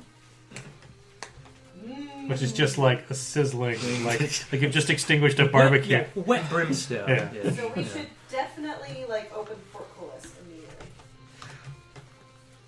If we want to, we've got to fight past those 2 flesh archers. They can't shoot us inside. Yeah, but they're guarding the portcullis. No, they're guarding the gate. They're guarding the drawbridge, not the portcullis. It's on the other side of the building. The controls. How do you know? Did you see them? Like you didn't see the drawbridge controls? Where else are you going to put it? I mean, the drawbridge controls were up there before they installed them down here. You can make an intelligence check to see if you during your fight if you Yeah. You remember seeing it? No. Intelligence or wisdom? Because intelligence, no. Wisdom, yes. Wisdom is Intelligence would perception. be memory, though. Lore and languages is... Yeah, then no. I do not remember. Now, if you were doing it at the time, I would think it would be wisdom. But Yeah, in this perception and Case, investigation. so, you just can't seem to recall. There's wind and rain and thunder, and there was flesh people, Arrows flesh flying pots, at you. arrows. It's hard. I mean, hey, there were doors, I guess. And Man, it was tough. in your own thistles, flying at you Yeah. too. Yeah. It was harrowing. was tough. Okay. Why don't we just, like, if we're unsure, why don't we just shove open the portcullis, throw something out there, and see if it gets shot?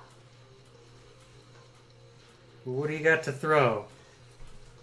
Because I basically have, like, this book, and I have the spell book, which is probably just soaked by now. Oh, yeah, no, yeah. I will take the spellbook And it was already in poor and condition. chuck it through Yeah. the portcullis. You said it's like 2 feet open, right? There's 2 feet open, so you can chuck it under. Yeah. So it skids out onto the earth beyond the portcullis. And other than getting continuously soaked by the rain, nothing happens. Can we go now? Well, as soon as we open this fucking portcullis. Great. That looks like a you job. Can't you see I'm warning here? 9 of 15. Okay. So, with Very sorry Ryloft for your still loss. supporting the Warrior strength. portcullis, and you adding that extra weight, the two of you are able to, against the straining of the mechanism, raise the portcullis enough that the 4 of you could essentially duck under. Are you going to get down while, I'm lifting this? It's kind of hard to get us both through. No, I'm good. I will slip underneath the portcullis and go right up against the wall to the left of it. Okay, as you go outside the portcullis and make your way, you see that you are now in this massive expanse of flat land that comprises the rest of the island, and backlit by the lightning, you see the details of the actual tower come into focus now that you've cleared the castle wall. You see that the tower's stonework has been meticulously fitted to create the image of a woman's head and torso, almost buried in the earth. The woman's right arm reaches upward towards the storm, while her left is plunged into the ground below. This elaborate woman-shaped tower resembles this enormous stone giant crawling out of the earth and reaching towards the heaven. And then each time the lightning strikes as you're taking a look at this tower, it almost sounds like you're hearing a scream. High-pitched, distant, coming from the top of the tower. It's our screams in the future. Your attention is drawn away from the mesmerizing shape by sudden growls and barks. Turning towards the sound, you see these creatures that look like, and I quote, pony-sized scorpions with rabid dog heads skittering towards you on their 6 legs. 6 legs. 6. What the Scorpion. fuck? Scorpions Should are have 8. arthropods. Should be 8. Yeah, it's a little weird. It's ant body. Or ant legs. I think we'll stop there. I think that sounds. You guys have done enough damage to yourselves. We'll figure this out some other time. Come back at level 5. Boy, that was rough. Yeah, when your defense scores are like 2 very different things. Oh, yeah. I mean, it helps Was it keep supposed to you be on that, your like, feet. hard? Well, I mean, it's an old school style kind of module, so like Yeah, somewhat. it can be, yeah. But man, 7 They tend not to pull punches. 7 AC. Oh, Only for range stuff. For Just range, get in front yeah. of everything, right? yeah. Yeah, it'll be fine. Don't worry about it. We've made it to the other side. Especially since we couldn't do anything to get It- through that drawbridge. Does anybody have any armor left? I had all 2. my armor left. I have 2 left. None. Same. Out of your what, 4? Yeah. So you got halved. Well, Okay. 5. 5, okay. So more than half. Yeah. I still got all 3 of mine. And mine were used on 6s and 8s. Yeah, so So- they were vital that They you were, spent. yes. I'd be dead 2 times over. Literally life saving. Yeah. Yes. Whew. Okay, so despite the performance, how did you feel? Like, it felt like AD&D. It felt like single player dungeon crawl classics. Oh yeah, no, it's old Yeah. school. Yeah, no, absolutely. Yeah, yeah. So, in fact, this module that I'm running is a Dungeon Crawl Classics module, so that is very much by design. We went THACO, kind of. Lowering AC. Aside from not actually lowering, yes, but yeah, I know you want lower. Lower is good. I like the imagery of it. Yeah, well-written imagery. Would it surprise you to know that it's a Halloween module? No, it seems fitting. Yeah, that is like brutal for just the simplicity of crossing a moat. Because it's multiple checks. Because I ended up doing, what, like 4 checks to cross that? 3, I think. 3. 3? It's supposed to be 3 because it takes 3 rounds Yeah. because of the storm and the moat. Moat. So it's 2 rounds to cross the moat and then 1 to get in. So we're talking about 3 individual actions, right? I don't know how much better this would have gone if we had more ranged attacks. We would have at least been able to maybe cross while not being fired at constantly. Every time we failed to get in. Maybe. Because even then, like, the amount of time we were out in the open, Yeah. unless they had, like, almost no hit points, Well, I mean, we probably would have suffered similar damage. because archers probably still do like 3d6, so you could probably hit one. Those archers did 1d8. No, I meant like as a player class. Oh, like playing with a bow or something Yeah. like that, doing like an assassin or something. Yeah, let's check what assassin looks like. It's basically like 1d6 plus 1. it's basically like a rogue with Mm-hmm. you know, with I think they have the damage pool, don't they? Yeah, they've got the sneak attack rules. Mm-hmm. Add an extra 2d6 plus your level in damage. I mean, it was fun. I just feel like we need to start over and Just got butchered. and tweak what we decided to do, because what we decided to do did not mesh so well with what Well, we sometimes needed to do. Well, sometimes you will get into adventures that though, because I'm Yeah. trying to think. Like, the only other thing I could think of would be if we came at it with a different group, which had more ranged capability. Because outside of that, with the group we had, the other option would be like effectively rely on you to try to take them out, and then see where it goes. Yeah. Actually, you don't have to take the archers out. As soon as you get in, the controls fine. for the drawbridge are right there. So you could just lower the drawbridge and just Go in. Mm-hmm. But still, without any. You're still getting shot at for 3 3 turns. turns. No, it only takes 1 turn to get across the drawbridge.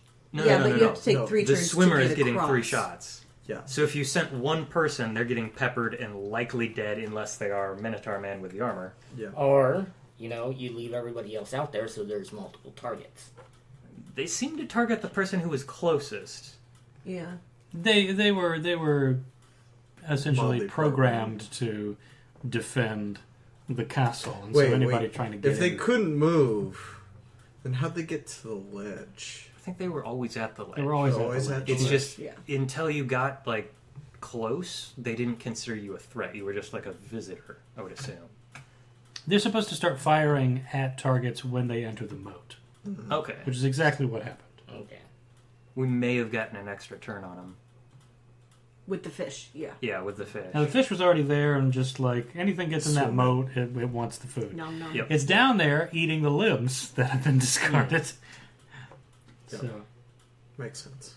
But yeah, if I'd had like more frost stuff and less fire stuff stuff. that goes out in the water, maybe I I think it would have been difficult for really no any matter adventuring what, party. yeah. Yep. Because of the storm, because of Conditions. the conditions. That's just how it is, right? Yeah. And it's fine if it's tough, like that's not a problem. Yep. Still was fun. It was still a good time. Thoughts about the actual like mechanics of the game? How do you feel? They felt fine. I mean, they're easy to understand and everything. Like trying to separate the mechanics and the adventure gets a little difficult. Because like I keep getting hung up on you need to make a lot of rolls to complete stuff. Like lowering the drawbridge is 2 for strength, or pulling on the cord if you can slip in. Crossing it was 3. Well, those were mostly either I'm That's translating from DCC's thing, or I'm just trying to make them on the fly. Mm-hmm. And so that is probably... That is not an issue with the mechanics, I don't think. That's an It's issue more- with my interpretation of the mechanics. It's more of like the game design of like the I mean, it could be, Campaign because design. if DCC is using something similar to this, then you're looking at It's not rolling under. No, under. Okay. it's not. No, so the actual, like the base mechanic of DCC is different. This is like I said, it's like 80% the Black Hack second edition. Okay. So that their whole thing, just like original D&D, is like rolling under. Yeah. So like I'm just trying to run some of the statistics for like party with average strength. They're gonna fail every other time, so you're looking at a cross time between like 3 to 6 turns per person. Unless you factor in luck, and they're able to buy it down. Yeah, and I burnt all of my luck doing that. Yeah. Which, man, that makes me hope the rest of the adventure doesn't need luck. good luck. But with yeah, I don't know. Yeah, maybe it's just because we rolled so poorly on stats that we're like trudging through a lot That of this. probably didn't help because literally my highest one was a 13. And my lowest was a 4, and I just shoved that into luck. Well, the thing is that Black Hack 2E is doing a specific kind of Dungeons and Dragons, like OD&D. Mm-hmm. And then DCC is doing like a modernized version of like... It's like kit bashing 3.5 and like AD&D stuff together and like smoothing it over. And then this is taking those things and then applying it to a module that is not even remotely like Black Hack Second Edition. So there's gonna be some like lost in Sure, translation. yeah. there's gonna be some weird mishaps. like flexibility issues and stuff like that. Trying to get both of them to sort of gel with each other. Mhm. So I think it all made sense. Mm-hmm. It was just a tough. It was an old school kind of like classic. Yep. yeah, sure. Mhm. I mean, that's You by are design, probably going to right? die. Yeah. Good luck. And you know, all of think our it strong did as people were too designed. big. yeah. Yeah, right? So I mean, you I guys guess trying to squeeze through was going to be disadvantaged. if it did as designed, then I guess the question is that something that you enjoy or not? So is that a design that you like or not? I do enjoy And I don't, it, and I but- personally don't care because I didn't make any of it. Yeah. Like, I do enjoy it, but I look at it and I'm like, man, we're burnt out after the first encounter. Like,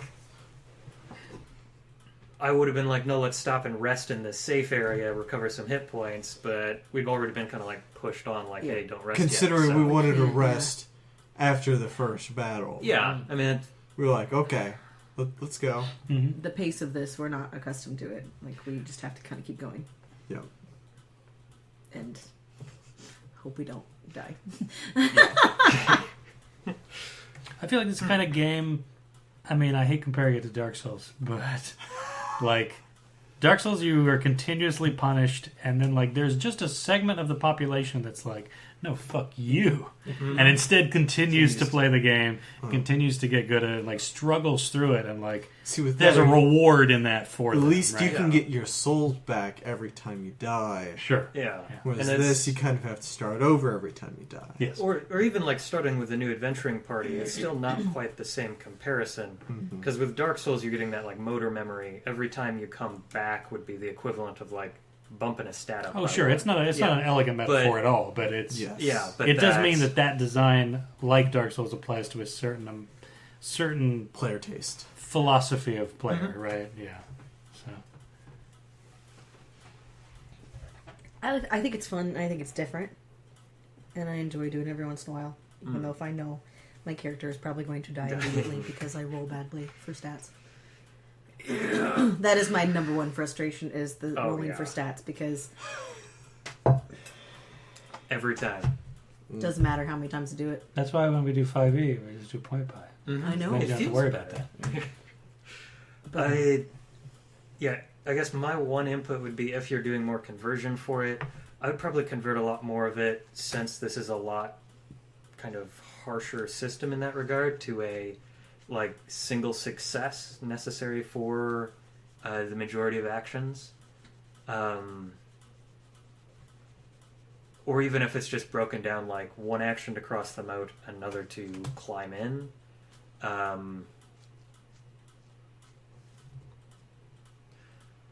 Just because I worry about the way dice do tend to work out, and with the way the statistics are rolling, like... Because you're not fighting a challenge rating, you're fighting yourself. stat. Yeah, and with the weather, it's like I would almost want to throw disadvantage there, but we're already in a like rough enough position Sure. where it's like, Yeah. no, unless the party's like designed for it, I wouldn't ratchet those elements up. I don't know, because like if you're taking it from, you either need 3 successes, or you need 1 success with disadvantage. Yeah, I feel like 1 success would be too easy, given the classicness and the difficulty of the adventure, the module in the first place. you got to Particularly get lucky. if you've got the fish in there too. Mm-hmm. You know? But I guess I prefer the lower number of rolls because it does emphasize luck a little bit more. Because I threw away 8 points of luck just crossing the moat. I would like to have held on to a bit more of it. And I don't know how things would have gone if I hadn't used said luck. We each 'Cause took I was- 1 point of damage, so it just meant you would have gotten shot more by the arrows Probably. and the fish. Yeah, and I'm a pretty easy target for both. Yeah. Yeah, I'm trying to work like the numbers and try to find a way to keep that running. I don't know. Yeah.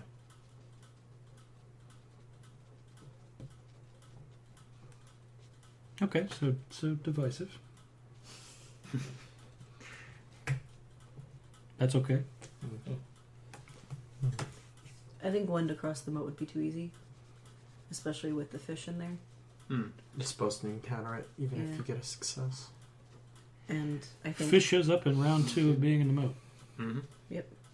And then maybe your second round the fish shows up, and then you have to worry about, do you beat the fish first while in the moat, or do you try to get onto the moat with the fish chomping at you?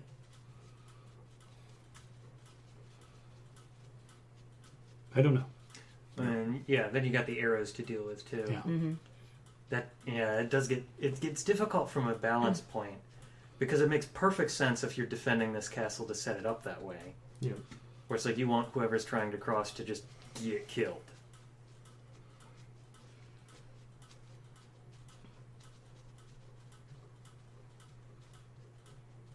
Granted, the other obvious thing to do would be to send 2 people across in the moat to split who the archers and the fish are going after, and give them higher probability of getting up there. Yep. Basically, and being able to help the other person. So, that's not all the adventure. That's partially us. Technically, yeah, these OSR style games, because of the lethality, because of the difficulty, does sort of encourage you to make these either weird and or complicated, sort of complex, I should say, strategies. Like, okay, let's really sit down and think about this before we do anything, and execute. Right. Yeah, I think And it's, then your DM says, "Are you sure?" Sure. Yes. yeah. So I think it's A good partially. DM shouldn't say that. So I think it's partially our Unless It's like the classic question. Player Are you mindset. sure? Unless you're joking. You open the door. Are you sure? Yeah, because the moment you say that, you're now like, I check the door. well, no, you're not only letting that go, but you're also like countermanding the player's agency. In that moment, you're like, okay, you made a stupid choice here. Are you sure about it? Is that the plan? Are you No, sure? let the player make the stupid choice and learn from it. That's like I highly appreciate that when you run games where you're not like, oh, one person's going to swim the moat. Are you sure about that? You just let it happen. Most of the time, unless it's like something like catastrophic that will then probably ruin the mechanisms of the plot. Like, for instance, this module is on a bit of a soft time limit. So taking a long time to rest before even attempting to get inside the Vice Cost Tower would be like, things will get worse for you inside. So I have to coax the sense of urgency into you. But that was because it's so important to the rest of the plot. And that otherwise kind you of can set the mood as well. It's less of like, oh yeah, you're a little bit injured. In perfect D&D world, we take that 5-minute breather and everybody would run in full steam. But it's like, no, we should be responding to a threat, and you need to kind of help us get in that mentality instead of our classic game slow Dungeons and Dragons play. Exactly. Yeah. Did we take any damage? 5-minute breather. Okay, we're good to go. Yeah. I try to. I don't think I'm entirely successful, but I try to. When those things happen, instead of saying, "Are you sure you want to do that?" Yeah. Saying like, "Okay, well, here's the situation. Like, here are the contextual elements. Like, here's the time. Here's what you need to do. Think about that." Mm-hmm. And then, if you want to make that decision, more power to you. You know. Plus, we had the naked cleric guy ready to charge up that hill. Yeah. We needed to get up there before him. Yeah. I mean, presumably he would have put on his proper vestments, but somebody darkened his vestry, so like he wasn't able to find them. So he was just going to be naked longer. We should have just used necessary. him as like the scarecrow arrow sponge. Yeah. I mean, the system is without morality, right? So, yeah, go for it. The system just is. Yeah. You do your own morality. As long as you can live with yourself.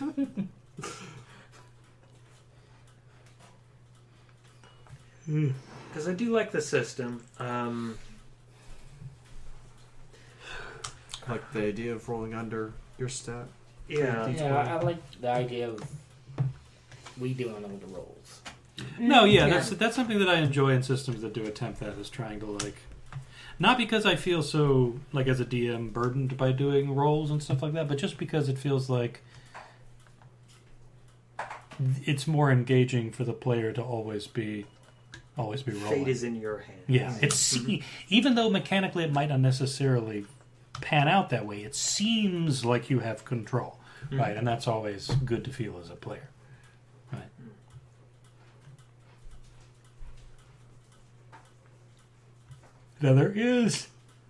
Now I've seen there's some homebrew variants of D&D that do use like defense style rolls. I mean, and that's something that I've thought about incorporating in various things, but it is a fundamental shift in like thinking about 5th edition. So like it's one of those things that you have to sit down and go with, okay, are we sure we want to do this? Yeah. Because then it's not a complicated thing necessarily, but it's like you have to put a little bit of work into it. Like as a player, you have to reorient yourself, and then the DM has to go, okay, so instead of the monsters attack the AC, they're going to be this, and you gotta do some minor tweaks and stuff. Yeah. I mean, that legitimately might be something that I try to swipe for Praxis. Because with that, I could just completely cut out defaulting, not have to worry about that. Yeah, I mean, the more you can like more. just sandwich things together. I'm glad you said something. That reminded me that I had an observation that I thought would be good for the system. I don't know if that reminded me. We talked about trying simplifying and sort of smushing things together, right? I was thinking earlier today that Praxis currently has hit points and trauma points, and I'm wondering if we have hit points and trauma points. We have several different descriptors of damage, like physical or otherwise, right? Like devaluation trauma or physical violence or whatever. And all of those things sort of typify which one of those pools gets pulled from, right? What if instead you ditched hit points altogether? Okay. Not the mechanic, but just like the actual pool of hit points. Tipped all together. Instead had a single pool of trauma points, which represents both physical and mental trauma. And then, depending on choices that the characters made in character creation, they get differing values of physical soak and mental soak. I like that because one of the thoughts I was having was like, I'm looking at the back page of it, and I'm like, I almost want to just toss out setbacks and soaks. Because they're neat. There's something that effectively I lifted out of Urban Jungle. Urban Jungle. Mm-hmm. And it's like, because they used it as hit points effectively. Mm-hmm. It's like once you run out of soaks, well, the You go next down. hit, If you go down. just take a hit, then you go down. Yeah. But I like the idea of like compressing some of the hit points a little bit. I could definitely see that as a way to potentially hold on to like setbacks and soaks. Right, so you could... You may encounter setbacks either as part of the choices that you made in character creation or the choices you made in game that will then impact maybe your physical soak or maybe your mental soak because you're in a bad place or whatever. And then it temporarily lowers that number. And then now if you're taking specifically some kind of mental damage or whatever, like mental trauma, your ability to withstand that is less, right? And so not only have we eliminated, we've eliminated two resources that we have to keep track of, right? Mm-hmm. And instead we have that are constantly being pulled from. Mm-hmm. And instead we have one resource of trauma points and then two soak values that most of the time, like 80% of the time I guess during play, is not going to get messed with very much, unless a setback does occur or whatever. That then it feels like the player is like actively resisting the damage. Does that make sense? Yeah, because that sort of emulates that same notion of doing defense rolls. Like it's maybe those two things combined might make the player feel like that they are in control even when they are taking damage. So, I know Urban Jungle also does the endurance roll on top of like your soaks.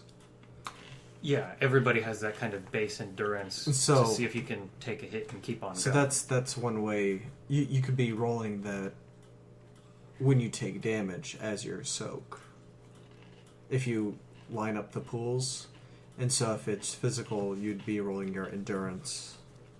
If it's mental, trauma, willpower. your willpower. Mm-hmm. So then your successes would like act as a soak. As soak. Well, then that to it, but it's a lot of extra rolling. That increases. Yeah. So it's The more crunch. rolling, but also because of the system, it's more interpreting of those rolls, Mhm. right? Which increases the cognitive load. Right? Yeah, I want to keep. Like, it's a system where I really want to push the idea of like only roll if you have to. I really don't want people to just be like, I want to see if I see something. I'm going to roll. I'm like, hold on, let me okay that roll. First of all, I didn't ask you for that. Yeah. And it's very much so like a very different thing from D&D where everybody's like spot checking all the time because you've been trained to do that. Sure. And I need to like wean people off of that specifically for Praxis and some other systems, to be honest. But I want to. Yeah, it's part of the reason why I threw the scene points for the director in there. So it's like anytime you roll dice, all of your ones are benefiting me. So maybe don't roll all the time. As a way to like mechanically try to enforce that a bit more. But yeah, there's a lot of little things I need to like poke and tweak for that, especially in the way I deliver things. But yeah, I like the idea of effectively collapsing HP into TP, into trauma points. That way it can focus a little bit more on soaks.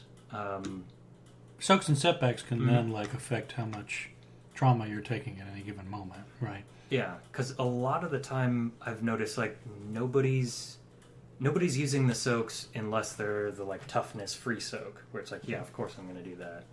Yeah, because soaks with a cost, people are like, eh. It doesn't feel good. Yeah. Yeah. So I almost want to push that idea of like maybe drop your trauma point totals, get it to a point where you're looking at starting around like 10, 12, 15 hit points, somewhere around there.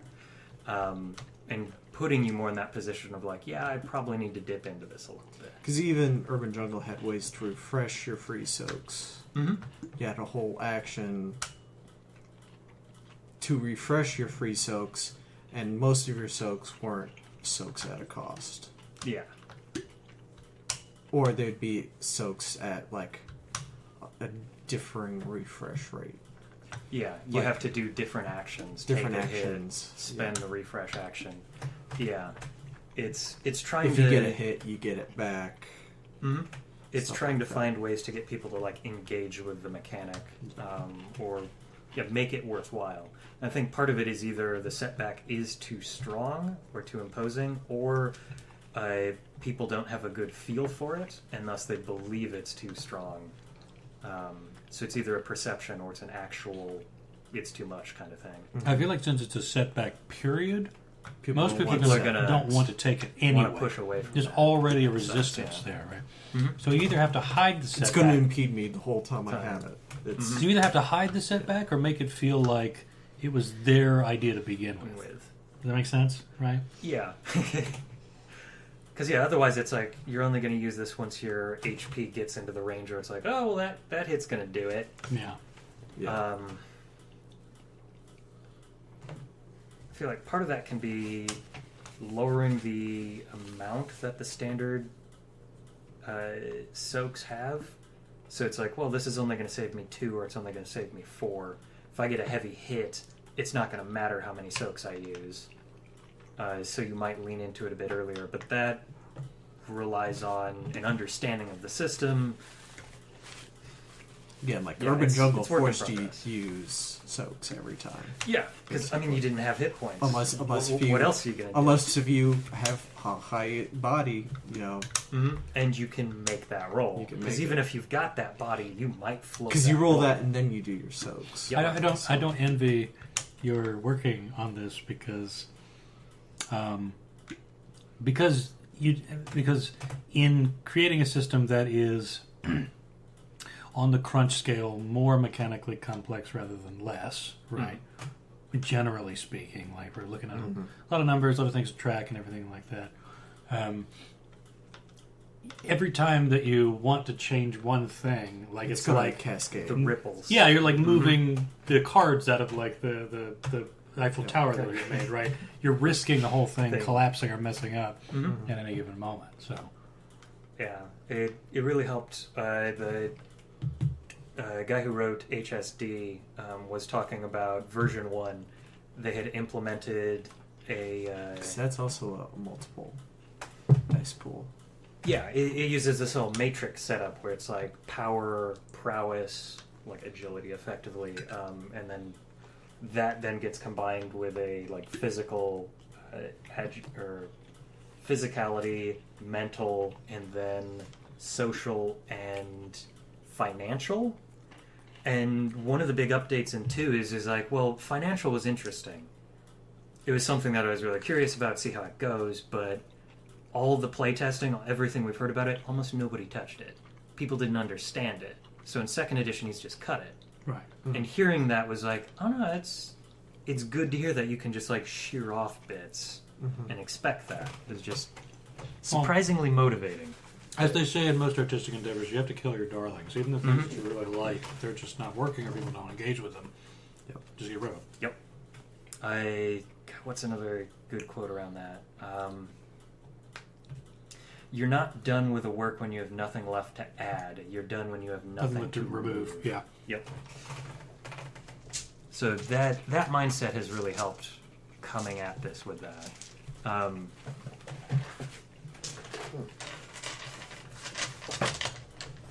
But yeah, we'll see how the next version of it goes. I really do like that idea of the like trauma points merge.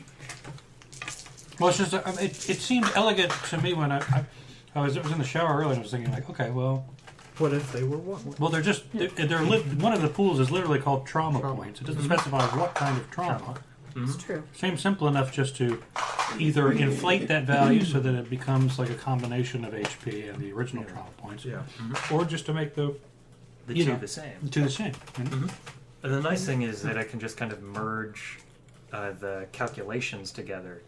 Exactly. And there you go. It's going to get lowered a bit because Sure. you've got to crank that. Soldier boy. No.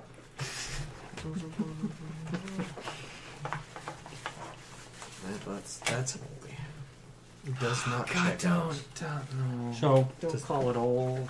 Monday we're doing That was back in high school, man. Dragon Heist. But don't call it old. That was like tomorrow. Yeah, tomorrow we're doing Dragon Heist at night at Sages. Sages Good luck. starting at Have fun. 6:37. Supposed to start at 7. 7. Well, Okay. Zoe's thing starts at 6, so Yeah, you're I mean, I'll be there very early. then.